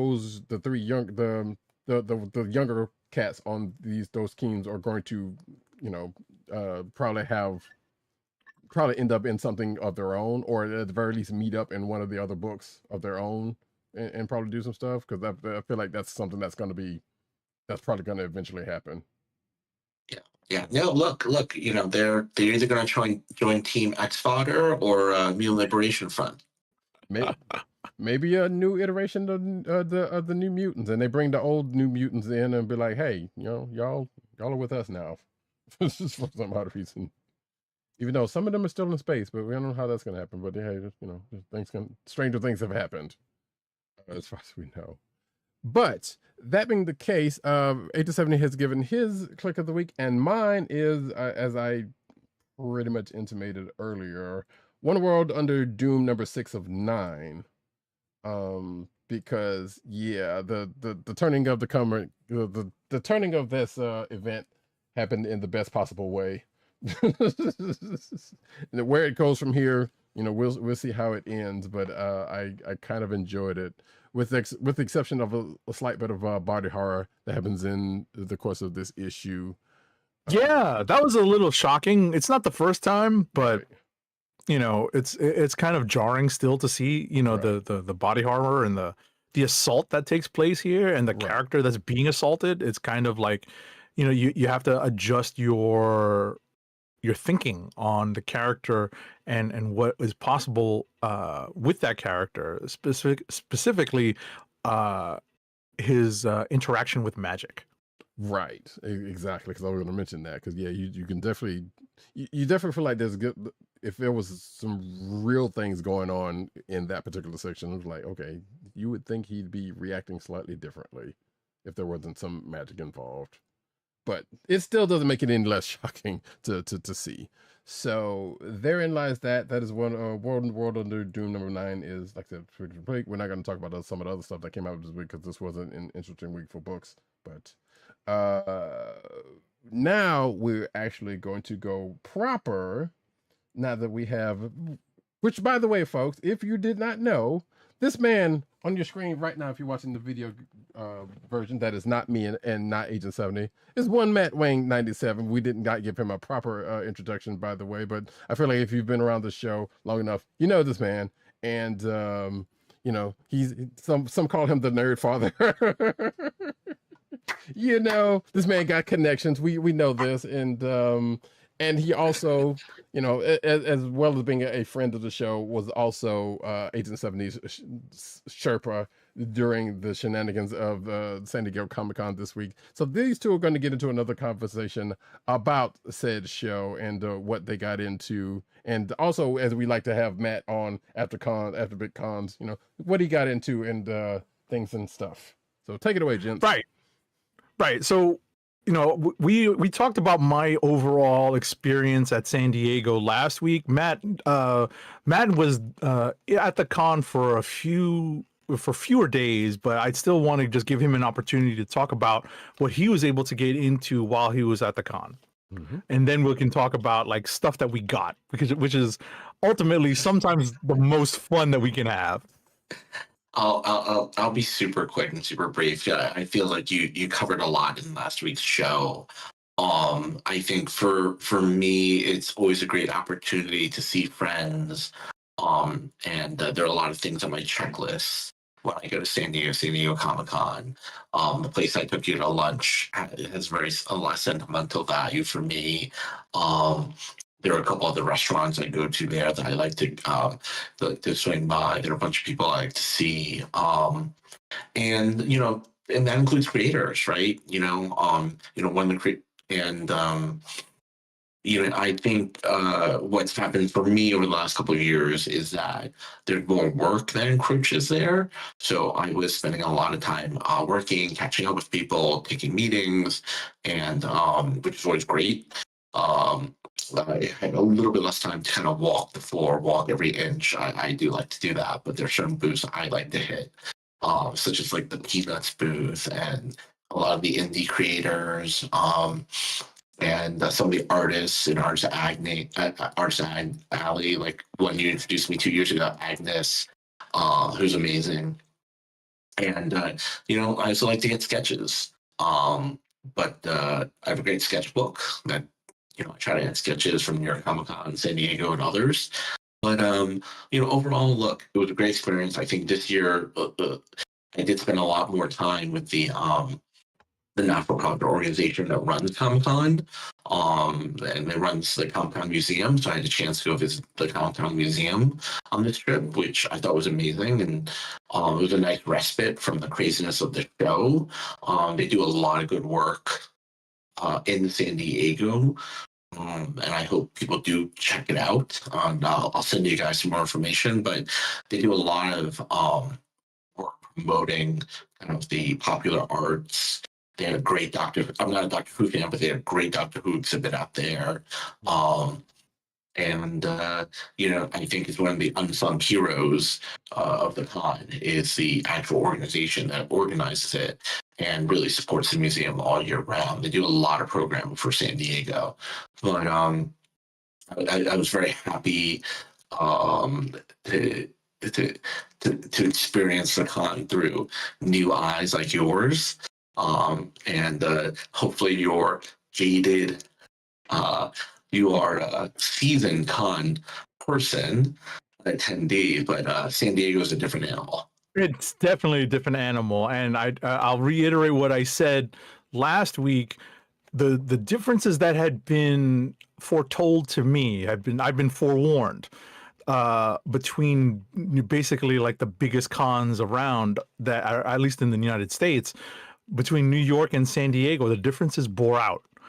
The Artist Alley, you can't compare the two because New York puts so much effort into Artist Alley that the San Diego Artist Alley kind of pales. The show floor in San Diego is ginormous, is unbelievable, and you can find yourself still finding new aisles to go down 3 days in before you get to your final day there. And I think the real kicker, the real capper is the programming, right? Matt was very happy that I went to panels. I definitely took in at least my fair share of panels minus Hall H. And I jokingly told him it was like half true at least. I went to panels to stay off the show floor so I could save some money for stuff. So because you can't help but buy when you're on the show floor, I told him this story and I told it on the show last week. I was at the what is this company called? We did a story about them, Beast Kingdom. Right, we did a story about the Beast Kingdom exclusive figures that were going to be available, and we did a story about the Superman figure that they were going to do. So I got online to pick up the Beast Kingdom Superman figure. It's a Kingdom Come figure, and then I got there at exactly the time that they were running out of the Batman figure. It's a 1980s Batman figure. It's Neil Adams, Jim Aparo style Batman figure. I'm going to turn off my virtual so that this will pop. But here we go. Right. So I got this figure, and this was like the next to last one that they had for that day. Oh, no, it wasn't even for that day, for the show. They had under prepared because most of the booths have like a daily limit. Out, right. They portion out enough for each day. This particular booth didn't have they didn't apportion them. So ultimately, I ended up with like the next to last one, and I was like, you know what? I fell for it, but at the same time, I was like, you know what? I'll take that. That's actually a cool Batman figure.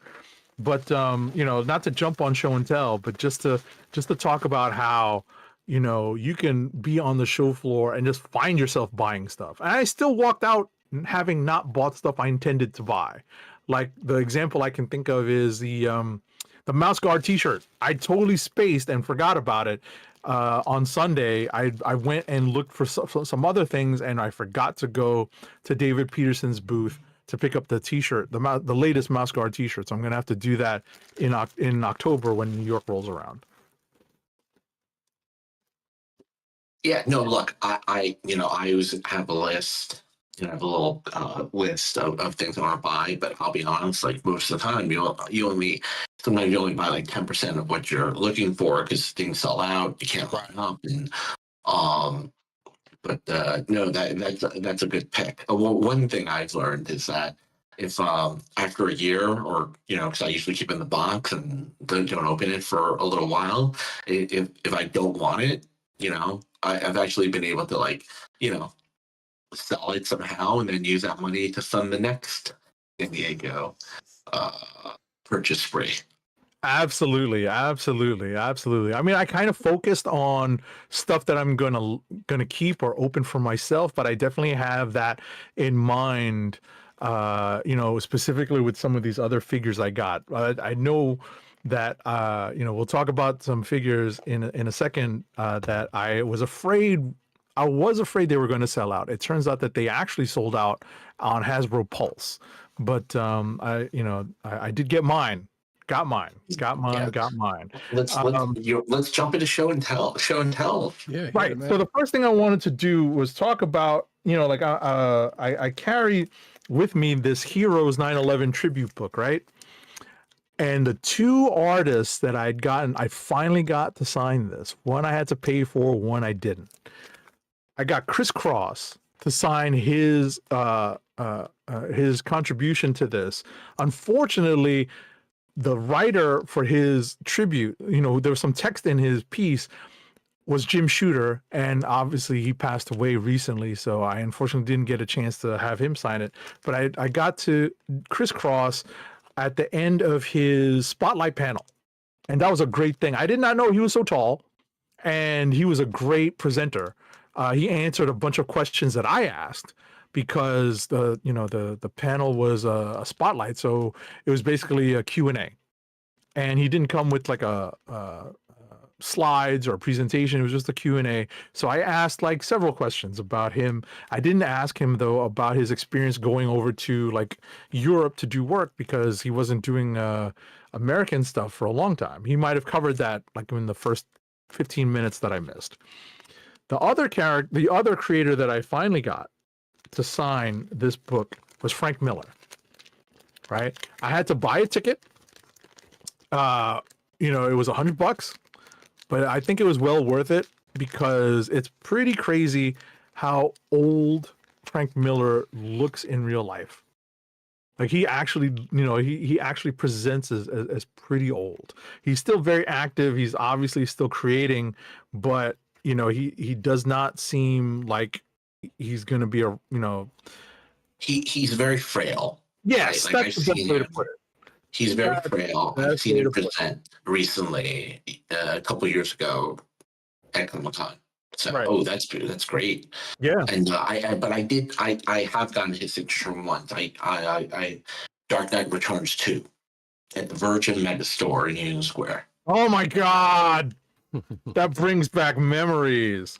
Listen, how far that's about 20 years ago, I think. Yeah, seriously, right. And he was obviously doing a lot better then. I had the opportunity at my actual True Blue local comic shop here, Bulletproof Comics down here at the Flatbush Junction, where they had Frank Miller signing an appearance about I think it was 2 years ago, and I just didn't go. But I figured now, especially with the passing of Jim Shooter, I was like, you know what?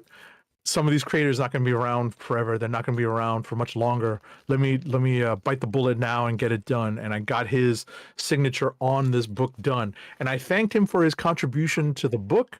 And I couldn't hear his answer over the din of the freaking crowd because it is very loud in the convention center. But I think he responded with something positive because he didn't have like a cranky look on his face, right? He kind of has a resting cranky look on his face, right? Because of his age, but I could tell that it was a positive comment, and and when I thanked him for his contribution, he seemed to recognize that. I'm gonna move very quickly. I did show this to Matt. I got the Mouse Guard Dawn of the Black Axe Simonson variant cover, and I got David Peterson to sign that. I'm going to get Walt Simonson to sign this, hopefully at New York Comic Con. Hopefully I catch him when he's there. He's not an official guest, but he's not a guest listed yet, but he usually shows up. And I did see Jim Chung, who doesn't come to New York Comic Con because apparently the people who are running New York Comic Con don't know who he is. I'm like, seriously, Jim Chung? Like, he drew like Infinity. Wasn't he there 2 years? He was definitely there 2 years ago. I don't think he was there last year. For 5 years. Really? Yes, dude. I was a regular at his table all the way up until 5 years ago, and then he stopped coming.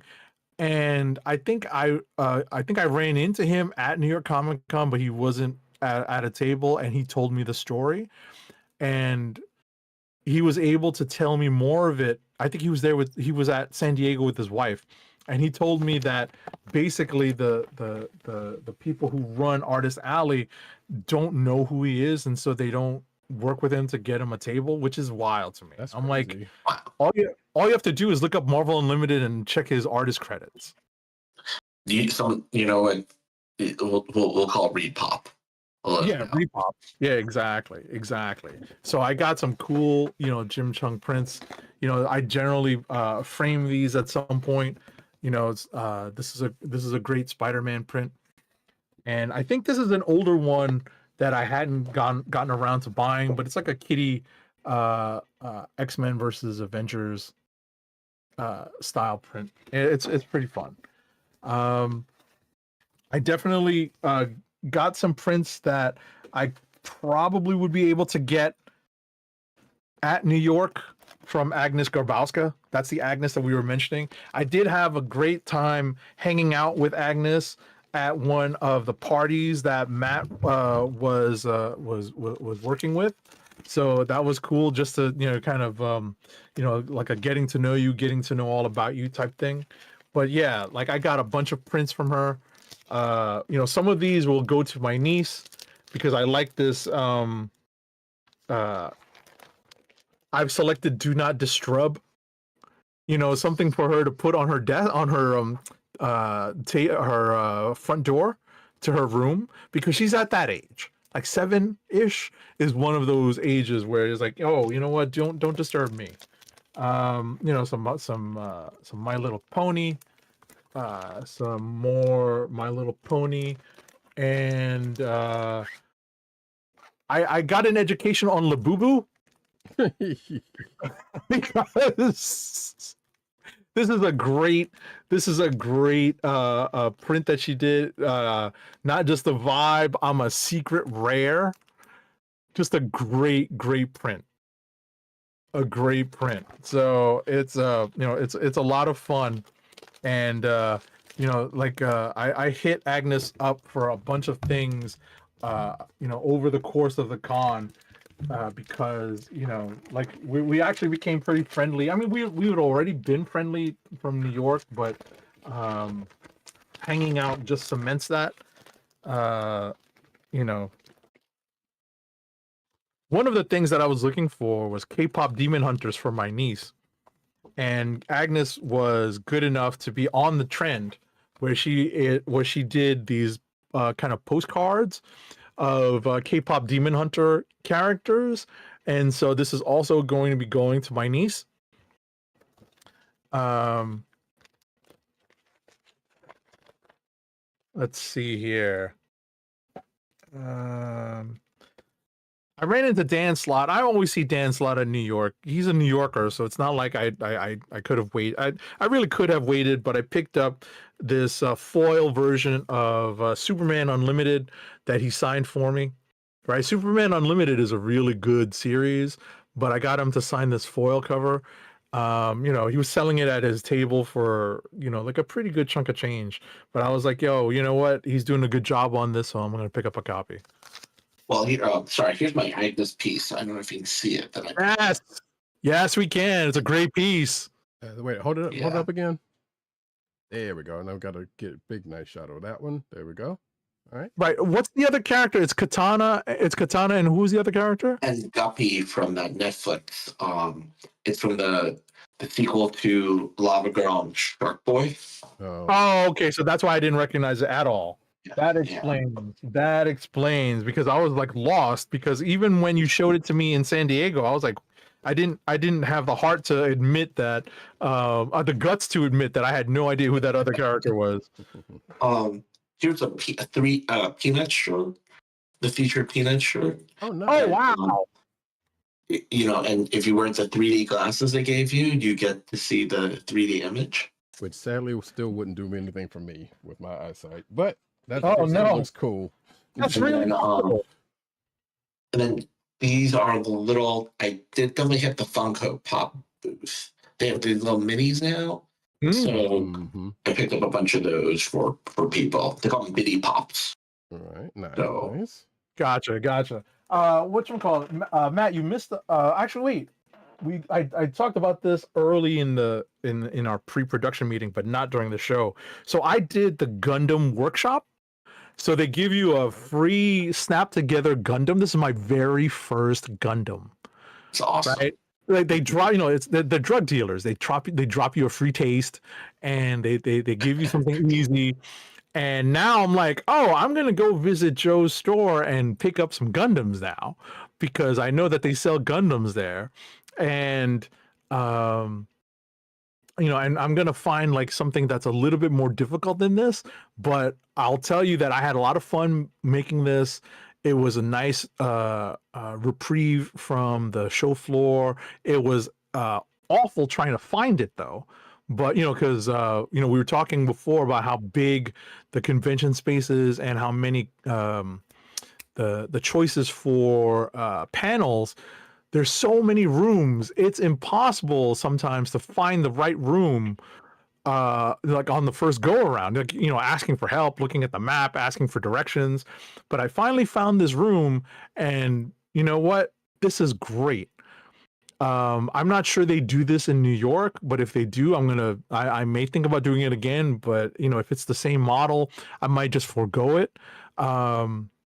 But it's a great experience to do, you know, just a Gundam like live and have other people around you putting it together, you know, of varying levels of experience. And, you know, they could tell I didn't really need that much help. You know, they weren't like hovering over me to tell me what to do and what to be careful with. So, but in New York, I got a Gundam guy. I know. Yeah. Right. No, that's what. Of course he does. That's one thing I remember. I know he does because our mutual friend whose store is supplied by that Gundam guy. Yeah. Is the connection. So Matt, we're gonna get. So we've already established last week, as you heard, he's already gonna get into some master grade soon. So if you can find him a master grade Gundam Wing, a Gundam Zero, go ahead and give it to him. Just go ahead and get him up. I'll work on that, but you know, I'll text the guy tonight. That's funny. Or perfect grade if you want to go up that. You know, if you want to get that fancy, you know. That's funny, right? So one of the highlights of preview night was getting to the Hasbro booth, right? Getting there when it wasn't that crowded. Although it's Hasbro, so of course it got crowded, right? Because we got there on the relatively early side, and over the course of the night, the line built. And you know, they were closing it off. They ended up closing it off for the night. And I learned by asking, because it never hurts to ask, that there was a secret to getting in. it's being a Hasbro Pulse member, right? Once you show them that, and you have it loaded up on your app, you're in. You basically cut the line. You don't cut the actual booth line, but you can cut into the booth line so that you're online to make a purchase. And what I was able to do was one, the Marvel Legends Gamerverse Snap. I don't know why they called it this. It's the Shanna, the She-Devil, Savage Land Rogue, and the Sauron 3-pack, which is really nice. It's because it's associated with the Marvel Snap game. Yeah, we talked. No, about that I before, understand. but Yeah, no, yeah, exactly. We got that cleared up beforehand, like before the show, before San Diego. But I kind of laughed at, why they would, have to tie this in. They could just call this Savage Land, and it would sell, right? This actually sold out on Pulse after San Diego. Really? Like, Yeah. It's nice, but I don't know. That one I was a little surprised at. It didn't sell out at San Diego. That's the funny part. It was available the entire time, right? And now the pièce de résistance, right? Did you ever get one for yourself, Matt? No, I'm not. You guys are the G.I. Joe fans. I'm not that big of a G.I. Joe fan. I was going to get it for you guys. Right. I think you got your hands on it. Right. Oh, absolutely. So here's the thing. I do not own any G.I. Joe classified because my focus has remained Marvel Legends, right? Because you have to make a call. We only have so much money and only so much storage space. So I was not going to jump into G.I. Joe classified. This is the exception. This has to be the exception. This is the inspiration for the podcast that led to this podcast. I know I texted the former classic materia. He's now known as OJ Purple Stuff on his socials. He's an in-ring announcer for independent wrestling nowadays in his side gig, as it were. It could be a main gig, but his second career, if you will. All right, exactly. His second or third career, if you will. This is basically the reason why we're here. The Cold Slither box set, right? You can see Roddykat's got his too. I don't know if I'm ever going to take this out of the box. You know why? Because it presents like this.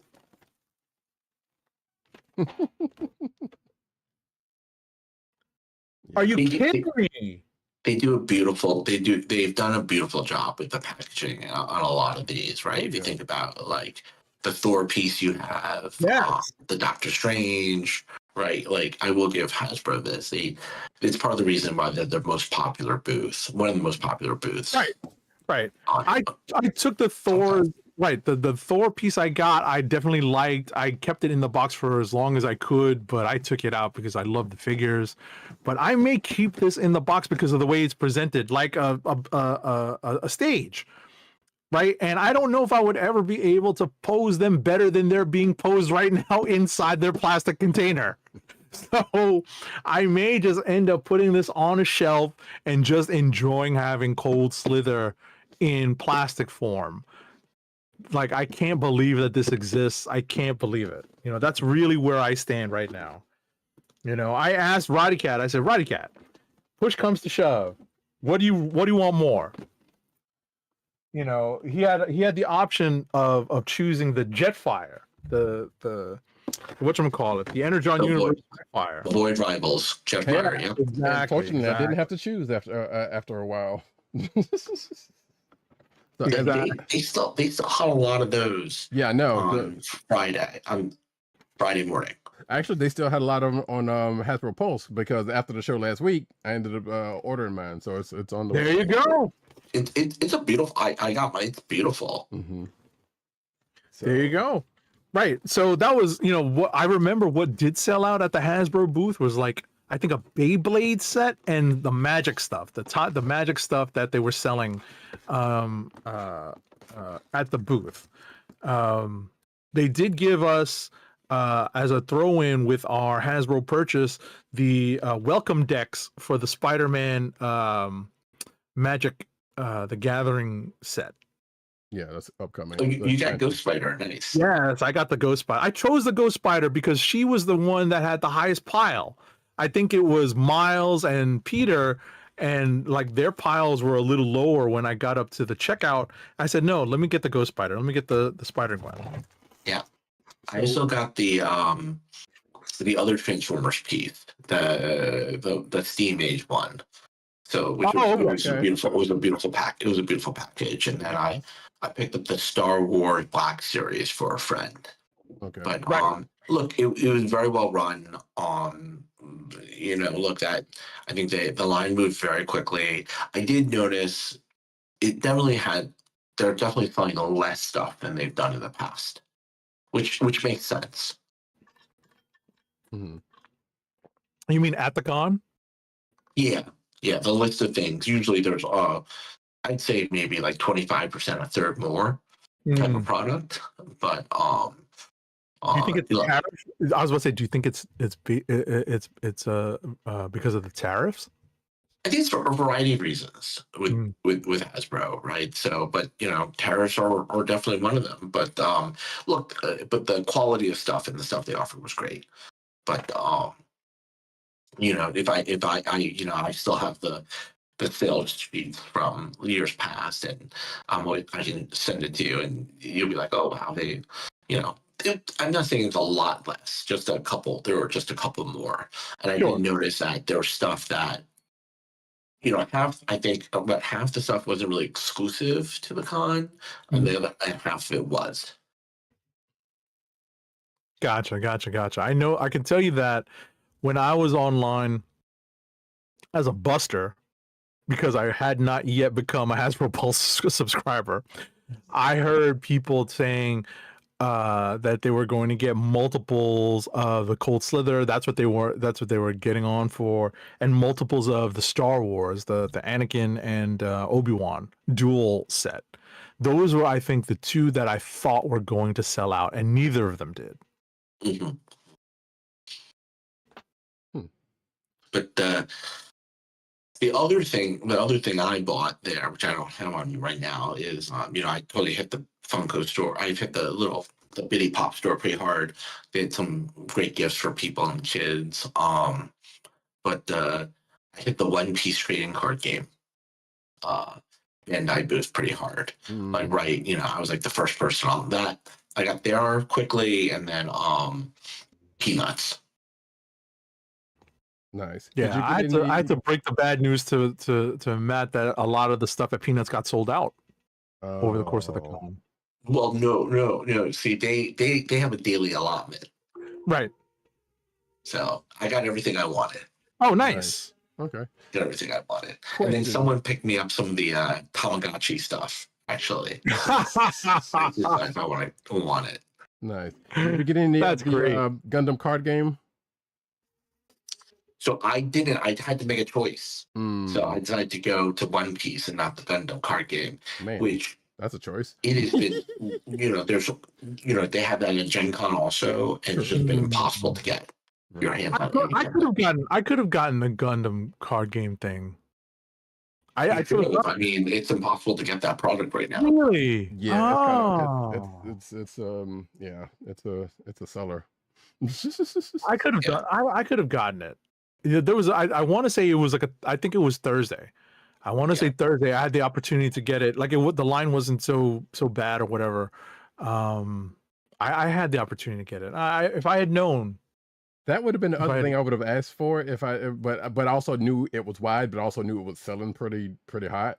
So it was like, I'll take my chances, out here, seeing if it was good. That being the case. So wait, let's go back a second, Matt, to the Hasbro briefing. You know where I'm about to go, since we already talked about it. One, are you excited about the Marvel Spider-Man set? And two, how do you feel about the Avatar set coming up also?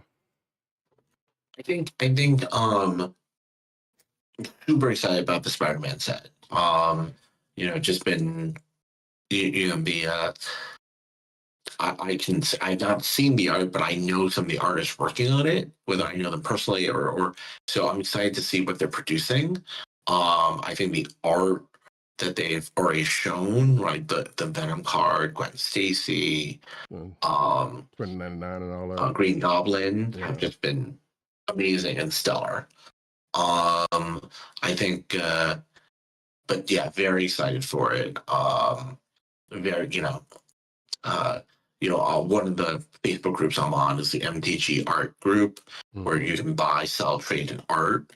And they've been posting images there, and the bidding has been fast and furious on some of this. Of course. Yeah. I've seen a lot of the preview cards, and they look real good. I'm hoping to pick up a box, maybe even try to grab a couple of those welcome decks. But that's beside the point, because not like I need that. Look, but... Look, I think I think some people are divided by bringing these other fandoms into Magic the Gathering. That's what I was telling. But for me personally, I think it's great for the game, expanding the audience. Look, there are a lot of people who just want to collect the art and collect Magic the Gathering cards. They don't necessarily have to play the game with it. Right. And we should let people do that, right? It's like comic book collecting, right? I like to read the books. I don't like to slap them. Some people like collect slap books, and I'm not going to poo-poo anyone's fandom. Right. So, that's definitely I think that's probably the best comparison. Mm-hmm. Yeah. Enjoy it the way you want to enjoy it, and they're making beautiful product. Just as long as everyone's producing a great product, how can I not like it? Right. Wait, you're a commander player, right? No, I'm not. You're not. You just. I'm not. I'm a limited player. I need to get into Commander. I'm still old. I still call it Elder Dragon Legend. Well, But I should be playing Commander. I just never haven't really dived into it. I still, when I play, I still play limited. I'm surprised, because I figured you would at least be either a commander or a brawl player, one or two. So I figured No, I like to crack packs and passive path and draft. Yeah, fair enough. But before we end show and tell, I don't have it because I sent it to be framed, but I did get a chance to show Agent 70 some of the new art that I've been I paid for like a year ago. I was on payment plan, but picked up as some of you guys know, I'm a big Jim Lee X-Men trading card fan. And I picked up number 14 and 15. I own 15 pieces of Jim Lee X-Men art. Trading card art. Nice. Yeah, trading card. Listen, I told this to at least a couple people when Matt and I were at his party. We used to trade those that X-Men 91. I think it was 91 or 90. Yeah, it's like 99. Yeah, right. We used to trade those cards in class. We should have been doing work, listening to whatever professor or teacher was whatever they were teaching, and I was passing my binder of cards to one side of the room, and he was looking at stuff, and he would pass it back to me, and that's what we did. That's what we did. That's how that shows you how far back that particular fandom goes. Yeah. So I was able, that was the big thing I did. And had to sell some other art to fund this art, but I got it, and happy I own it and sending it to be framed right now. Nice. I want to see pictures. I'll text them over or take a look. If you guys haven't gone to like comicartfans.com, you can look for my gallery. Comic art.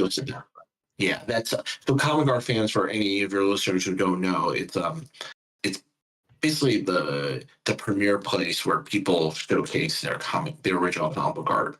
That and the Facebook group Original Comic Artwork, which has tens of thousands of members, including a lot of famous artists like Eric Larson. I think Rob Liefeld's on it. and they'll comment. But those two places are, I think, some of the best places to look at original comic art and see people's collections. Okay. For those in the video version, I just had the page up. I didn't have Matt's page up, but I had the site up for a second.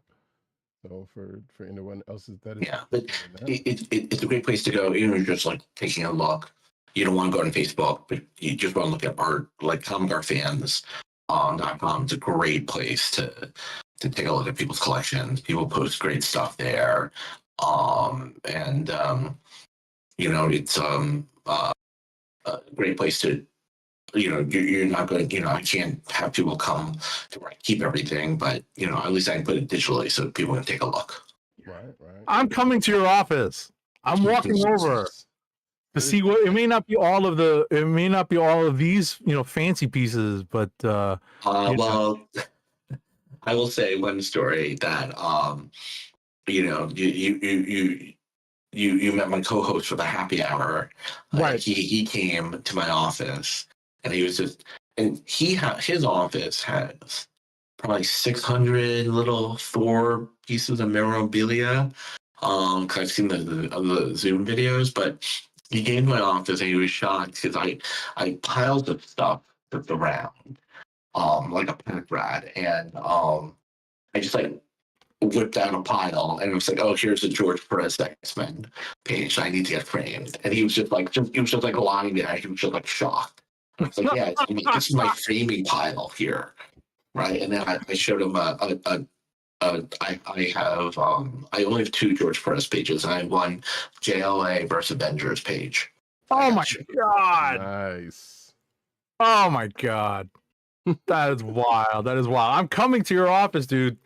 Just tell me the day I'm going to walk over from mine, Not a problem. But yeah, like I just looked at your Comic Art Fans page and I can see, the 3 recent ones that are highlighted.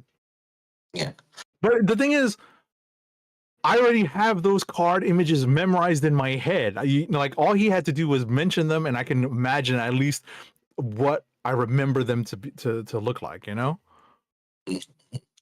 I haven't talked a lot about. I don't talk a lot about it publicly until now because I want people to, when those pages come up, I'm trying to be very stealthy about trying to pick them up. Oh yeah, sure. Yeah, because I just I actually knew the person who was selling the recent Starjammers Imperial Guard page that was up on Heritage, but I got outbid on that. So I'll just wait for the next one. And at this point now, it's really about maybe like once a year, twice a year, will a page pop up for sale. Yeah, you just have to be persistent. Yeah.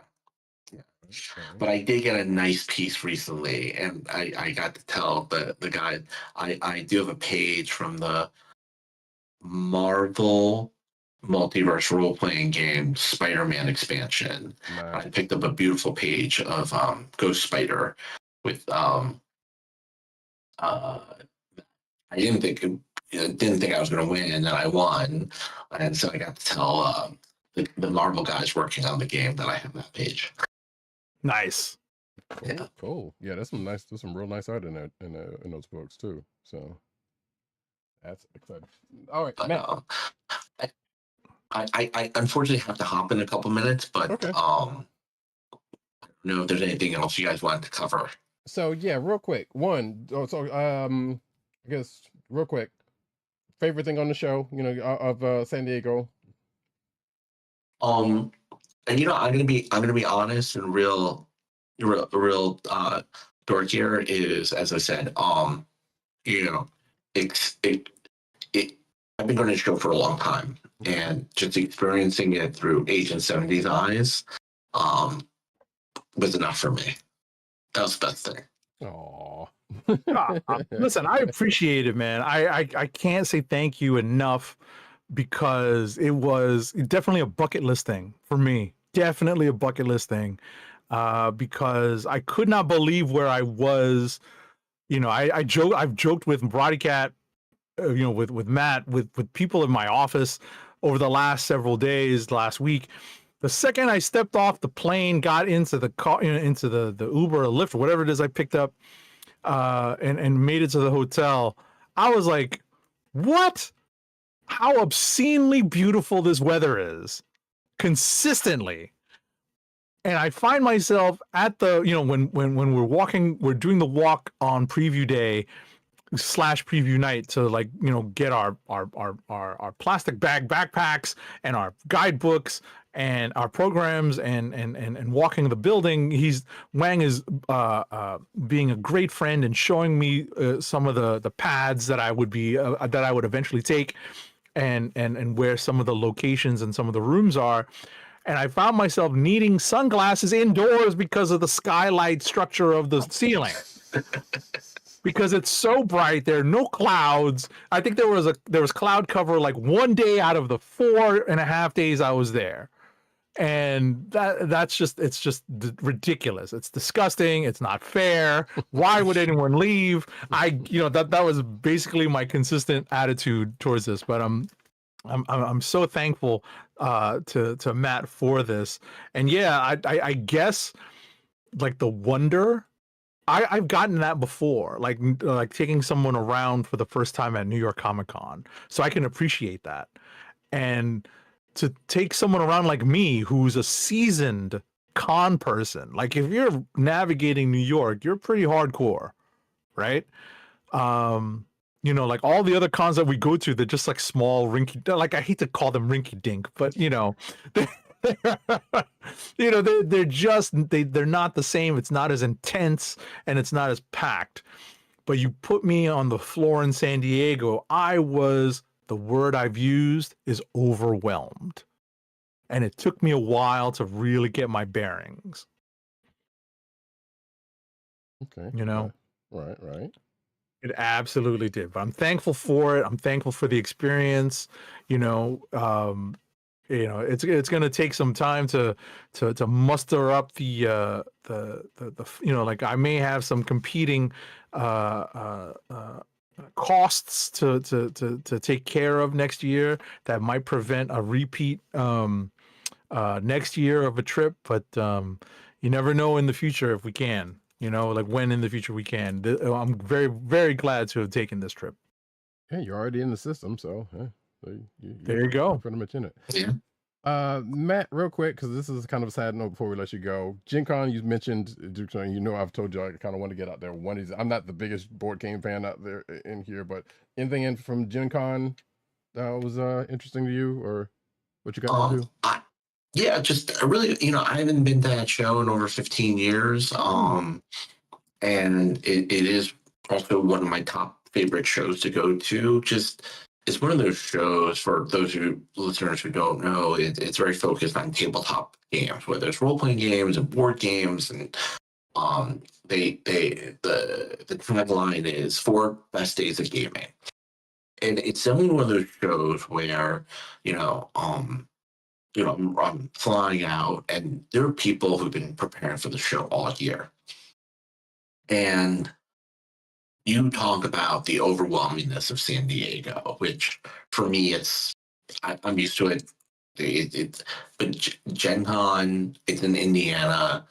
It also does take over the city, and the whole city is so grateful for Gen Con. They're like, everyone's there to play games, experience game culture, try out games, play games with their friends, and they feed so much, like San Diego, they feed so much into the economy. And you talk to every restaurant, every bar, every Uber driver, they were like, we circle this in our books, and everyone's so nice. This community is so great, and we welcome them with open arms. They come in, they want to play games, they have a couple of drinks, they eat food, they stay at our hotels, and literally, like, you wander the streets at night, like, or you wander the convention center.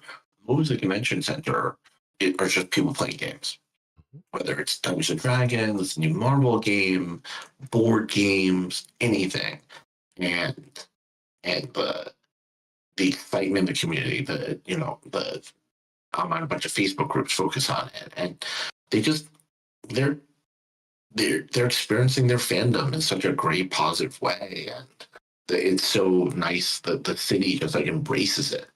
Mm-hmm. So and you know, people out there buy stuff just like San Diego. But I forget how overwhelming it is, and it's it was definitely like Agent 70. If you were overwhelmed by San Diego, I was overwhelmed by Gen Con. I forgot how I knew it got big. I forgot how big it got. Mm. Well, listen, you hadn't been there for 15 years. That's Right. quite a long gap. Yeah, and I follow what's going on. I watch the numbers. I follow, and it's like there's so much to do there. There was like, you know, card structures, balloon structures, cosplayers, everything. It was awesome. Mhm. Yeah, I know of some people outside of yourself that go on a regular basis, and then just says like, yeah, there's just like you just was like it's their favorite show of the year, you know, just because of all of that and everything. So I was like, you know what, I want to go one of these days.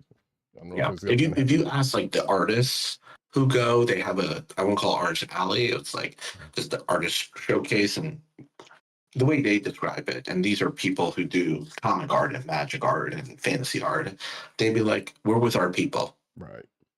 That's the way they describe it. We're with our people. They're having a great time talking to fans, selling art. Um, um, and it's you know, similar, you know, it, it you feel the energy when you're there.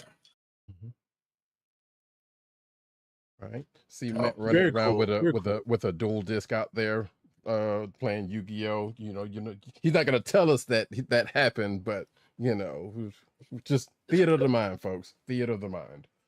So, but anyway, I Very know nice. like, you kind of have to go. It's so great to see both of you, and you know, hopefully I'll hop.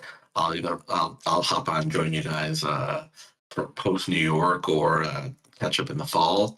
Of Talk course. about talk about your, you know, various clicks of the week. Like, you know, like I know you guys buying the Jeff the Shark special #1, and you know, Agent 70 is buying that Damage Control versus Stingray special that's coming Of out. Of course. Of course. I can't wait for you to buy the original art for that. I'm going to crash. I'm going to hit up Wang and visit his office in the near future. I'm not waiting until New York Comic Con. Like I'm gonna do it within the next like couple of months. Be like, hey, We'll do September. Come by in September. Let's exactly. take a couple pictures. Exactly. Trust me, like I know that August, you know, like as we kind of finish out the summer and deal with like vacation stuff and time off and all that stuff, you know, like you know, when we get back into it, yeah, we'll do. I'm going to another con in 2 weeks. Oh, But I'm going to Gamescom in Europe. Are we surprised by the? Oh, right, that is soon. Oh, I forgot about that. Oh, man. Okay. Which talk about overwhelming. Mhm. That's another one. That's overwhelming. Yes, I have heard stories. And Oh my God, so, that is crazy. Gamescom. yeah, this man is always on the go, so this should not be a surprise to any of us out of here. So, But That is wild. Listen, thank you at MattWang97 for joining us. You know, it was a blast. It was a blast to talk about San Diego again. Kind of reliving it, kind of, you know, reimagining, like what we did. And you know, I'm you know, it's definitely, hopefully it's not a once in a lifetime experience, but definitely a bucket list experience. Yeah. and now That could that be a you're part on of it. this, yeah, and now that you're on the server, you know, the server that nobody knows about but us, but you know, you're welcome to come by anytime. Just hop on the show, man. You know, I will. Friends of the show always. Take care, Yeah. guys. I'll talk to you soon. Take it All right, easy. man. We all got to work tomorrow. Take it easy. All right. All right. Seriously, like I forget. I don't think that he has the ability that he has regular work from home Fridays. So Yeah, you know, he again, may have to go into the office tomorrow. not surprised by that. The man's always working. Hold on, now I gotta switch fix your thing again, but that's fine. There we go. Background's back up, but yeah, no, that was a lot of fun. Like I've been looking forward to getting Matt on the show and doing the show and tell because you know, I had to wait for my shipment to get in and to like slowly bring it home and unpack it and just have some fun with it. Oh, I actually forgot to show the Superman, the Kingdom Come Superman Beast Kingdom figure. That's all right. It's this figure. This was initially the figure. I gotta drop the stupid background again.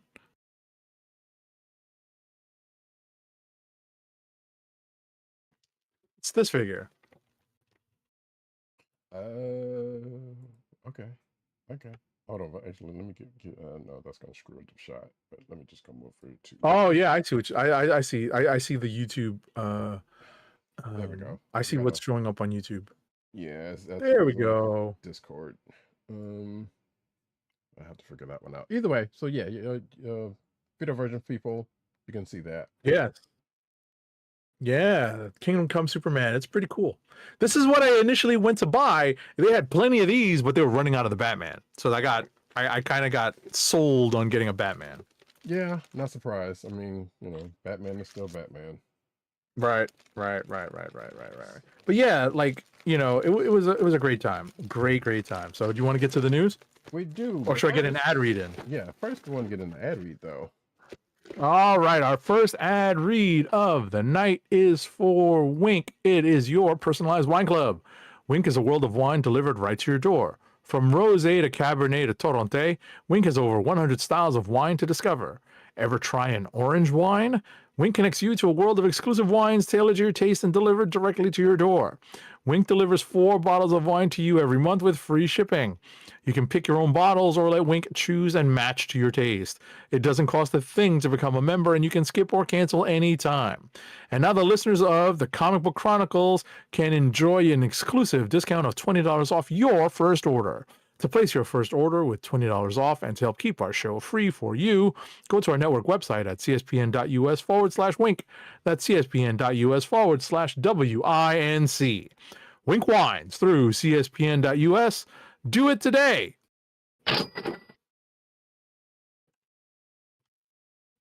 Now we get into the news.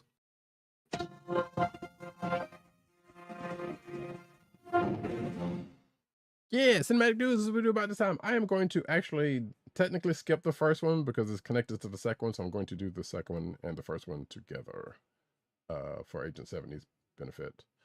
Nice. So, well, I mean, we kind of talked about this last week, but just a little bit more onto it. So, Brand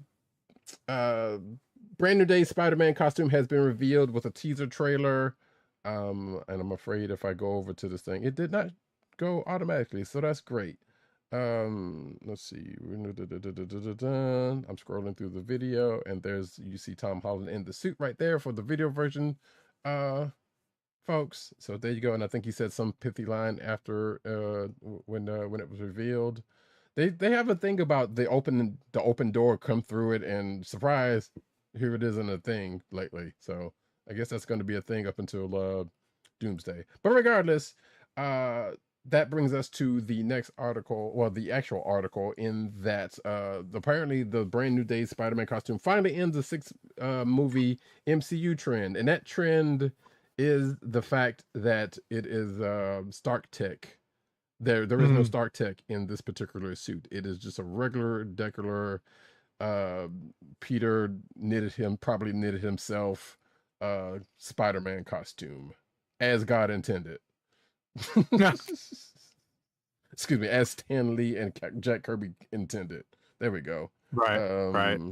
The gods. Yeah, there you go. So, and that's what this article was about. The fact that the new costume does not have any Stark Tech in it, and it's probably better off for it. Next up, I was about to say your audio is dropping here and there. Yeah, probably the later we go, it's probably going to happen because of Discord, but keep it. Come on, Discord, get it together. The new Spider-Man animated series comic will keep MJ's return under wraps. Quote, for now, Spider-Man 94 won't actually pick up right where the CV series left off after all. Okay, so this is a cliffhanger that fans thought was going to get solved, but if you've been wondering since 1998 how Peter Parker managed to reunite with MJ, whose whereabouts were unknown when Spider-Man the Animated Series concluded, it seems the new comic, Spider-Man 94, is not going to get into the gritty details just yet. In a press release announcing the comic, the teaser says, after searching the ends of the multiverse, Peter Parker swings back into the streets of New York City with his beloved Mary Jane Watson in tow, and that legendary spider scribe J.M. DeMatteis and rising star artist Jim Toh bring you the return you've all been waiting 30 years for. So we don't know how Peter finds MJ or what it took to bring her back. So one, this article was in the wrong place because it should have been in the comic book section. That's okay. Two, I apparently need to go back and watch the end of Spider-Man because I remember that being a thing, but I don't remember the ending of that series at all, or much at all. I remember hearing things about it and seeing it. I feel like I've seen it, but I don't remember it. I totally didn't watch that because I didn't make it to the end. Huh. Yeah. I mean, I'm starting to wonder if I did too, but I feel like I did. I just don't remember. Like I said, so it's quite possible I probably didn't either. I don't know. But regardless, it's out there, for in the places you'd expect it to be at this point. So by the time September 3rd comes, when Spider-Man 94 #1 arrives, maybe we will both be caught up on that. But next up, speaking of the Spider Corner, Spider-Punk animated spinoff reportedly in the works at Sony, while Spider-Man Beyond the Spider-Verse is waiting in the wings for Daniel Kaluuya, who also apparently is reportedly is a little bit more hands-on with that Spider-Punk animated spinoff, if it is indeed more than a rumor. So Deadline reported that Sony Pictures Animation is in, quote, early development of said Spider-Punk animated feature, and again, by co-writers Daniel Kaluuya and Ajon Singh. There's no further details, but Deadline pointed out that it seems likely that the Kaluuya will reprise the role of Spider-Punk in the feature. So who, if you did not remember, he played Hobie Brown Spider-Punk in the Spider-Verse movies. But yeah, apparently also, let's see, I guess that's it for this. So yeah, and they're just waiting for Beyond the Spider-Verse to also kind of happen, I guess, for this to kick off, if it's going to happen, according to this. Next up, a new look at the Serpent Society in Captain America Brave New World has slithered online. The Marvel Studios movie that came out earlier this year had hints of the Serpent Society, but Serpent, based on the snake-themed supervillain squad, the Serpent Society from the comics, was meant to have a larger role before undergoing reshoots. That sucks. And the movie kind of felt like that was the case, or that there's probably was more going on that we didn't see. So right, there was more superheroing, that too. Also, two different movies, as we said. Right. But yeah, so maybe we'll see some of it in the deleted scenes. Actually, I should check the deleted scenes because it's we already have physical version. Or I already have a physical version of it. And it's probably they put some of that stuff on Disney Plus also, so maybe it's out there. Yeah, I was about to say it is streaming, so yeah. So but as far as like digital, like deleted scenes, they just started really putting some of that stuff on there. So I don't know if that stuff is on there or not. Or right, I think these are just digital, key scenes, Right. Yeah, but like I said, sometimes they put that stuff on the physicals. But we'll see. I'll check and see. Nevertheless, though, next up, Sarah Michelle Gellar gets back into Slayer mode for Buffy the Reboot, training with Ryan Kiera Armstrong. Don't know who that is. But apparently, Gellar showed a video on social media where she is seen working out alongside Ryan Kiera Armstrong, the star of the Hulu pilot, according to this, with the caption, Warrior 1 and Warrior 2, we don't sweat, we sparkle. Gellar captioned in the Instagram post, which is pretty sure a quote from Buffy the Vampire Slayer episode. Like I feel like I remembered that for some reason. But yeah, there's a Hulu ordered a pilot, and we'll see if it actually comes into anything. Which I I feel fairly confident probably will. There are a lot of Buffy fans out there still. Next up, Star Trek star Anson Mount studied Gene Roddenberry's tapes for his Strange New World homage. Last week's episode, a Space Adventure Hour, transported the crew into a 1960s murder mystery behind the scenes of a familiar-looking sci-fi TV show. Okay. yeah, you gotta love it when your Trek gets weird, or when sci-fi shows like this get weird. I haven't watched the show yet, but I don't know. But it sounds cool. Next up, though, Star Trek finally answers a decades-old mystery that is having something to do with the holodecks, because that is a weird thing that has been popping up lately in newer Trek from shows that are timed before holodecks were a thing. But anyway, so yeah, Strange New World season 3 episode 4, which is the same episode from the last article, a space adventure hour offers up an explanation for the holodeck's absence in the TOS era. The episode introduces the tech for the first time in the series and creates a story around the test run of the quote recreation room above the Enterprise. It even gives us the fallout, filling a big gap in the timeline while delivering a wonderful genre-bending episode that ties the retcon eloquently into deep space innovation, according to this article. Next up. In the new documentary, Lost Voyages Phase 2 and the Rebirth of Star Trek, a series of interviews chronicles the ultimately scrapped plans for Phase 2. Per the logline for the documentary, Lost Voyages Phase 2 and the Rebirth of Star Trek explores the bumpy road between the cancellation of the original Star Trek in 1969 and its remarkable rebirth 10 years later on the silver screen. Okay. Yeah. It's I believe it is out there on YouTube for folks' perusal, as well as some other fan-made stuff, actual fan-made stuff. I want to say What We Leave Behind might be also, which is a great DS9 documentary that's out there for, I know it's for sale, but also probably out there on YouTube at this point. Check out both of those, all of that. Next up, though, mark your calendars. Star Wars A New Hope is returning to theaters, and according to this article, not soon enough, because it's going to be, well, Disney and Lucasfilm are now set to re-release Star Wars. That's what we old folks called it. On April 30th, 2020. Excuse me, vintage people.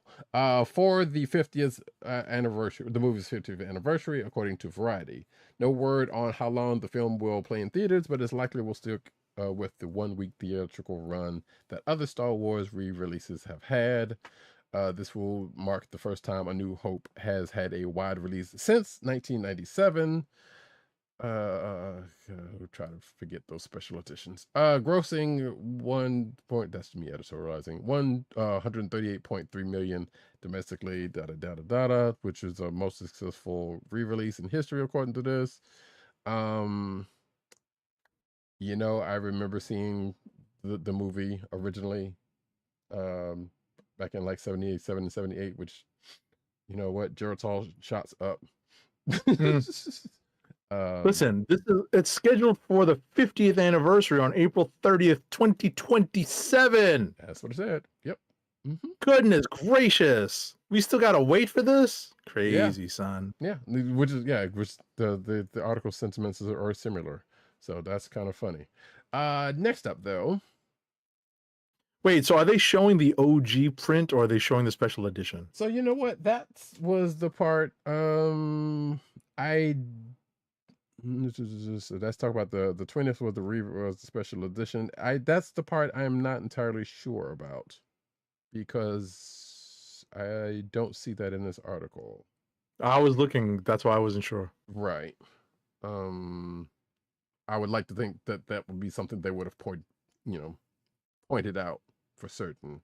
I really hope it's the original cut, like as a brand new transfer of the theatrical cut, and hopefully physical version of said thing. I know there's stuff mired in that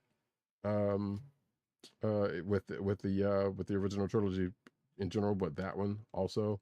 So I don't know. But yeah, I'm hoping it's the theatrical cut, because I really don't care for the special edition. I mean, Right. it was all right, All but it didn't need to be added. Stuff that didn't need to be added. Moving right along. Next up, Godzilla celebrates the 70th anniversary with an epic promo.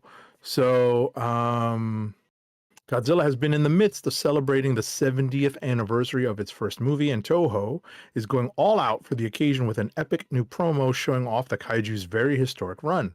So, let's see here. Toho has officially announced that they are partnering with Shanghai Xinchuanghua Cultural Development Company Limited to expand their Godzilla stamp across China, and it continues with the overall $1 billion plan that Toho has been working through to continue Godzilla's domination in recent years.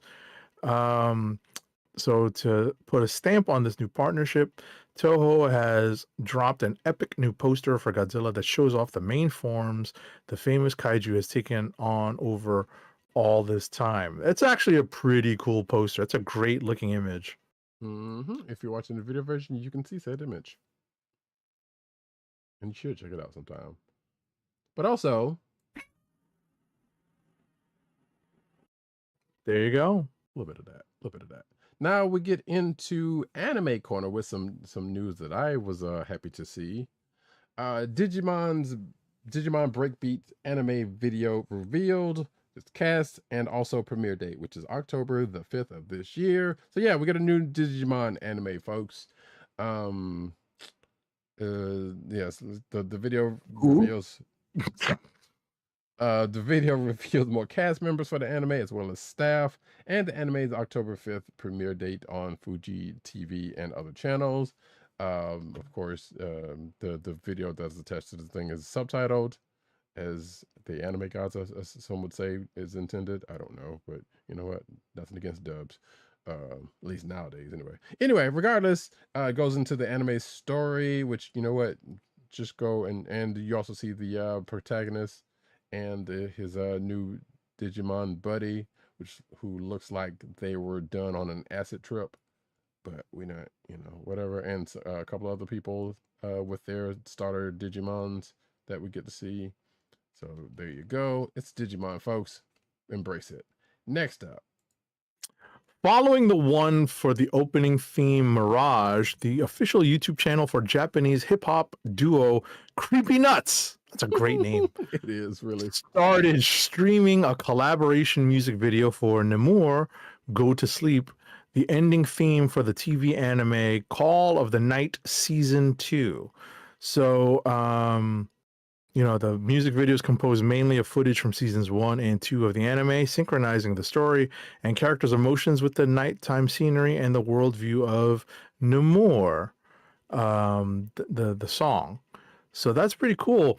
I gotta tell you, like, obviously these anime openings and closings have, like, some pretty notable artists, specifically from Japan, playing music in them. I don't know if you've watched Kaiju number 8 yet. Not yet. But One Republic, like, it's a band from America that, like, you remember they did Apologize, right? With Timberland, right? I couldn't tell you any songs they did, but I have heard of them. Yes. Right. I'm like, wait a second, that sounds like One Republic. When I was listening to the closing song for season 1, and now they've got a closing song for season 2 as well. So, that's just my commentary.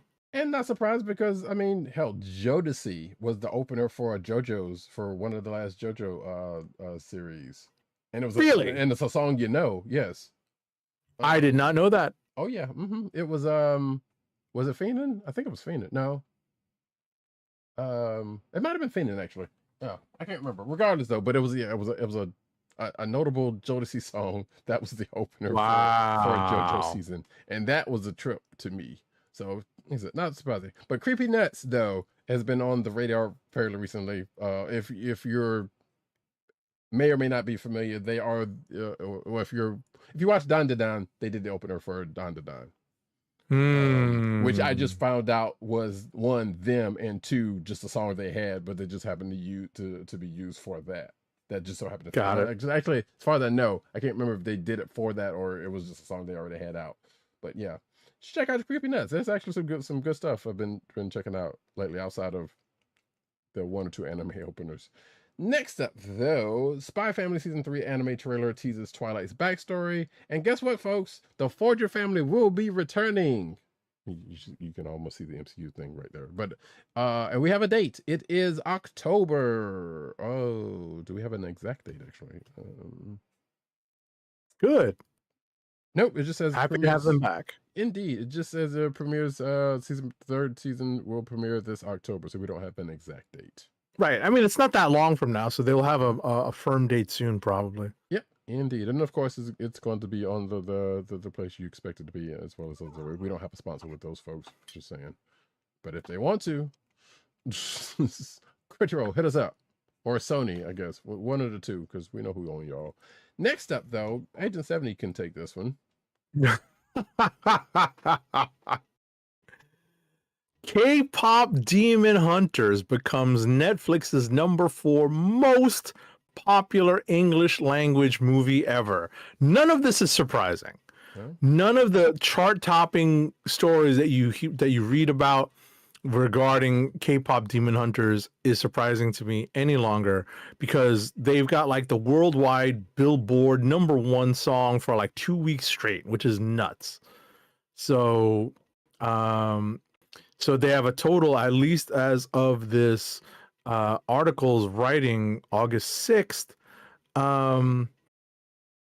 they have a total of 158.8 million views since it debuted on June 20th.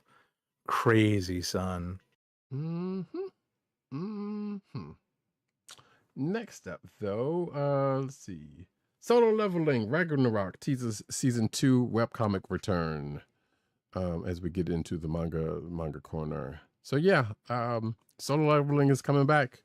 So let's see. DNC Webtoon has dropped a tantalizing teaser for the return of the highly anticipated series, revealing only a shadowy silhouette. It's only a splash of color coming from a pair of familiar glowing eyes. Excuse me. Although the publisher hasn't explicitly named the series, fans can instantly recognize Sung Suho from his windswept hair and chiseled features, even with his face obscured. While no release date has been confirmed, the announcement promises that season 2 is on the way. There you go. Next up, J. Scott Campbell. We all know him. I'm a fan of his work. So Skybound, in partnership with Act 4 Publishing, has announced a campaign for the Kickstarter exclusive J. Scott Campbell's Danger Girl Artist Edition. The Kickstarter will collect Campbell's art from Danger Girl in the Artist Edition format for the first time. This will also be a first for Skybound and Act 4. The campaign marks the first Kickstarter collaboration between the two studios. Act 4 founder Scott Dunbier served as editor on Danger Girl during its original run. The Kickstarter will officially launch on Tuesday, September 9th at 6 a.m. Pacific time. The edition will collect over 150 pages of the Danger Girl art from the miniseries, as well as covers from various Danger Girl books, model sheets, illustrations, flipbook art, and more, all in a gorgeous 12x17 hardcover artist edition book. Packed with rare sketches, page breakdowns, and commentary, this is billed as the ultimate collector's edition for fans. This special edition is only available on Kickstarter and comes with an exclusive alternate cover. I would suspect that, and this article doesn't say that the Danger Girl G.I. Joe crossover, which actually did happen, is probably going to be a part of this. Especially given that it's Skybound. So, but it doesn't say as much. Either way, next up, as we get firmly into comic book news, Vault to publish Dungeon Crawler Carl. Graphic novel, which is weirdly enough a series of books that has been coming up that is coming up recently for me. So yeah, let's see, they're light RPG novels by Dinaman. Let's see, this is Michael Morrissey and Brett Bean. It will be crowdfunded on BackerKit platform in a campaign set to launch October 1st, 2025. Vault. Then we'll release the graphic novel to retail via Luna and Universal for the direct market, and Simon and Schuster for the book channel. And it goes into what Dungeon Crawler Call is about. So if you want to check that out, you can check the show notes, or if you probably already know, some of you probably do. You can check it out. Is he related to Combat Carl? I am going to say no. Or It might be distant cousins. it could very well be, or him in another life. You know, I don't know who even knows at this point. But regardless, that is that. Next up, 1 second. Let me get this open. Come on, you know you want to open. All right, the new look of King Croc and Anarchy in Batman #1. So yeah, Batman's relaunching. As designed by Jorge Jimenez for the upcoming Batman ongoing series written by Matt Fraction, the new look of King Croc, who has been going through some monstrous changes within Arkham Tower, at least in his physical appearance at least. But let's see, he's got a new design by Phil Jimenez, as well as you get a peek at the Anarchy redesign. if you're watching the video version, you can see concepts of both of those, and some Jorge Jimenez. yep. And some letter pages. So there we go. I'm just scrolling through that very, very fast. But yeah, anyway, there you go. Next up, Batman dons a Batmax inspired costume to fight all of his Robins. I think I might have probably mentioned this last week. I can't remember. Night Fight is an upcoming tie-in series for DCKO, an event series that features your, according to this article, shout out to Tim Adams also. The winner, excuse me, is just an event series that features your favorite heroes fighting in a cosmic tournament. Sadly, I might be on the hook for this one. The winner will claim the Heart of Apocalypse and channel enough Omega energy to take on Darkseid. So if they ever needed something for Injustice 3 to come back out as a video game, that sounds like a winning combination right there. That's all I'm saying. Is Batman with the bat left? He went all Klingon? He kind of did. Or it's just it's a very big batarang. That's a bat left. Stop. Stop. No, Stop. I agree with you, but I'm just saying in canon it's probably a very big batarang. But I agree with you that it's a bat left. I am totally agree with you that it is a bat left. Oh my god. And if they ever sold one of those, I would probably get one. That is funny. Even one of the comments, he has a bat left. Oh, I mean, if you're watching the video version, you can see it. There it is, side by side with the art farm. It's absolutely a bat left. Oh my Which, god. if that's not a joke that had been made before now, something is wrong with this world. That is funny. Shout out to @TimDog98 who wrote this article. Absolutely. There was another article that I just saw. Apparently, he got his hands on Street Arch #1, which is and reviewed it. But we don't get a copy of that until next month. So Got it. we're not Got privy. All right, next up.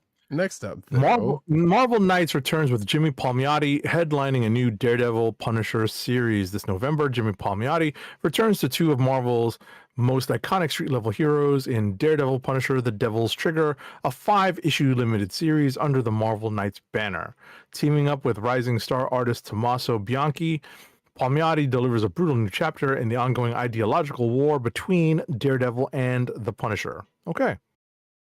Yeah. Okay. Moving right along. I mean, this is going to kind of tie in with the Marvel, the Disney Plus series, because apparently Maganucci's family is going to be involved in this. Sure. Toy Corner. Deathstroke, the Terminator, brings back guns to McFarlane's toys. So yeah, Deathstroke's got a figure coming. It's gonna have guns, lots of guns, except for it's only 4 guns. Extra hands, a bandolier, an art card, and a display base. It pre-orders for the 7-inch figure are live now. It is $34.99 with a release date of this month being August 2025. If you want to see the figure right there, if you're watching the video version, there you go. There's the front, there's the back, there's the poses. Next up. That's pretty cool. Mm-hmm. And That's it's pretty I guess I cool. think this is like original recipe death strip because I think the colorization has changed for him over the years if I'm not Yeah, a little mistaken. bit. Yeah. So anyway, next up. Captain America and the Avengers gets the unofficial remake treatment, and it's free. This is video game stuff, peoples. So Zvitor has produced a vast array of free to download fan games in recent years, and Zvitor has just updated Data East's 1991 brawler Captain America and the Avengers, and you can sample the results right now. Yeah, that sounds like a lot of fun. So The update gives you 20 different characters to play, so that's an update for sure. So it's also worth noting that it's not the full game because I've messed around with this just a little bit. It's like I think it's the first level. I didn't play all the way through, but yeah, you can kind of go through with different characters outside of the 4 or 5 that game originally came with. And it's not. I wish it was a ROM, but that's beside the point. But yeah, you can go out there and go to this person's site and download it and try it, and they don't get dinged for it because it's not the full game also. Next up, Marvel vs. Marvel Rivals and the Marvel art of Mike Del Mundo. These are art books that are coming from 3 publishers, one of which being the first of hold on. Udon, Dark Horse, and Clover Press are doing the 3 books. Udon will be publishing the Marvel vs. Capcom Ultimate Complete Works book.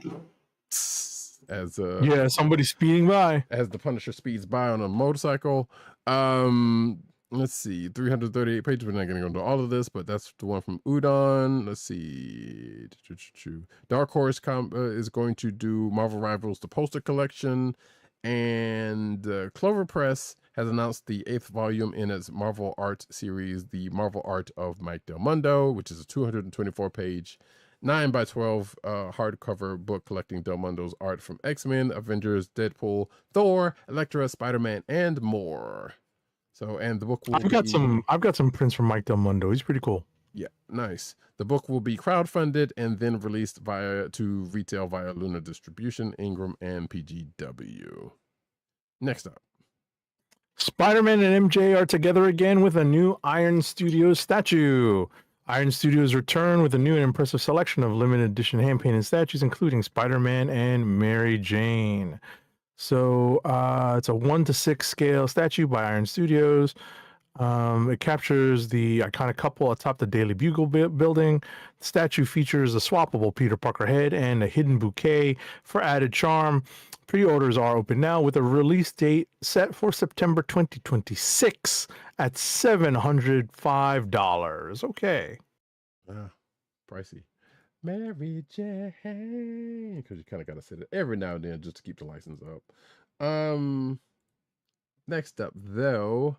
So, yeah, Amazon, if you're interested, if you have one of those Amazon Echo Dots and you're a comic book fan, you already know that there's a shell for Iron Man that you could put said device in. Or you could get this limited edition Spider-Man stand, which, if you're watching the video version, you can see right over there. You can put your dot in there in Spider-Man's head, and the eyes apparently glow when in use.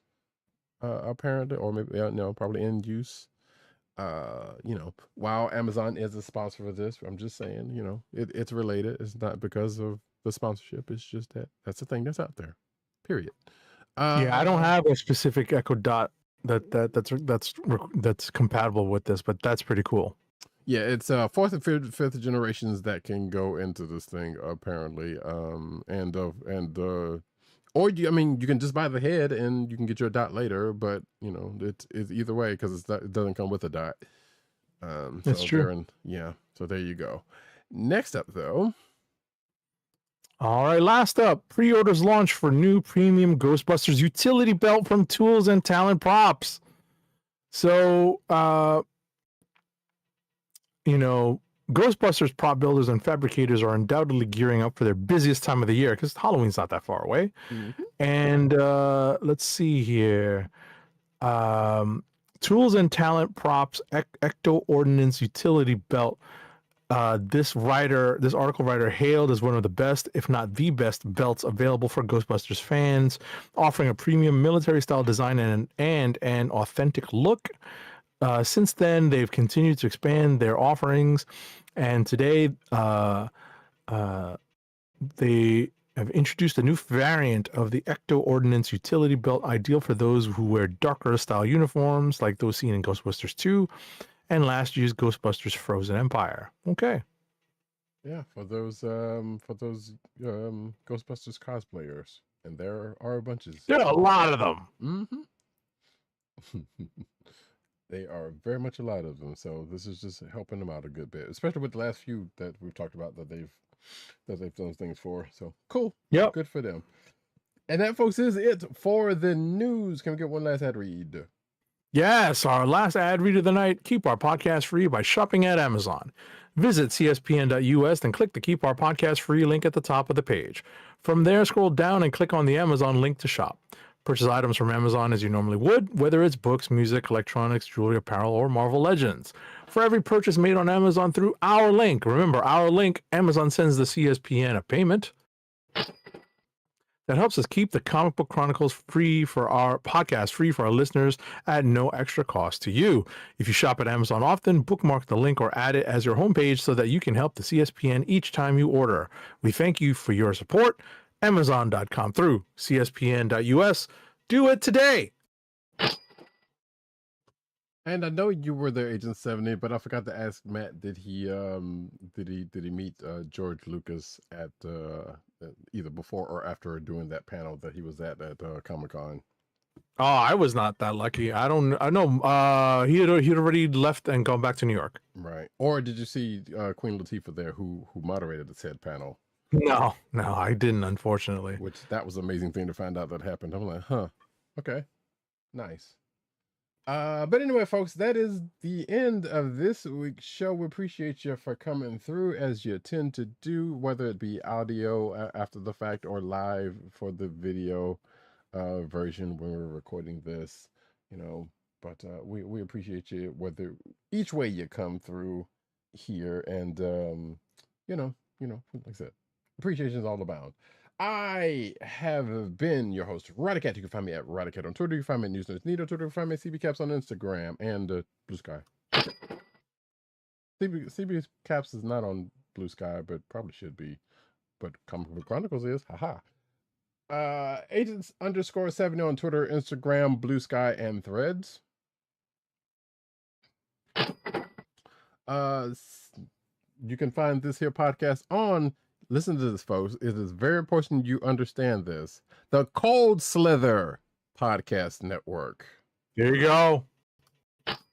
The name didn't come from nowhere, obviously. You can find us on the CSPN.us.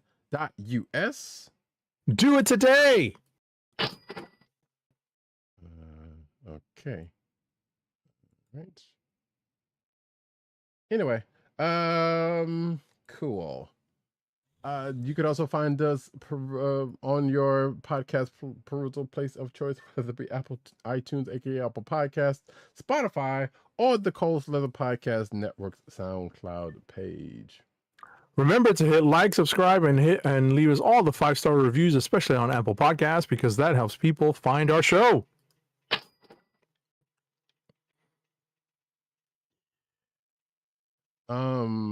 But you can find us.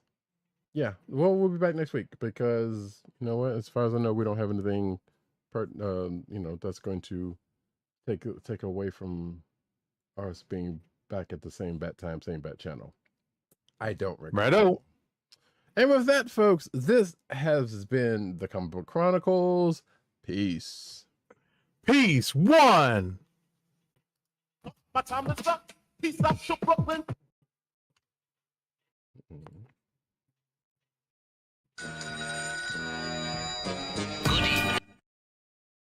It's Dr. Doom. What's on your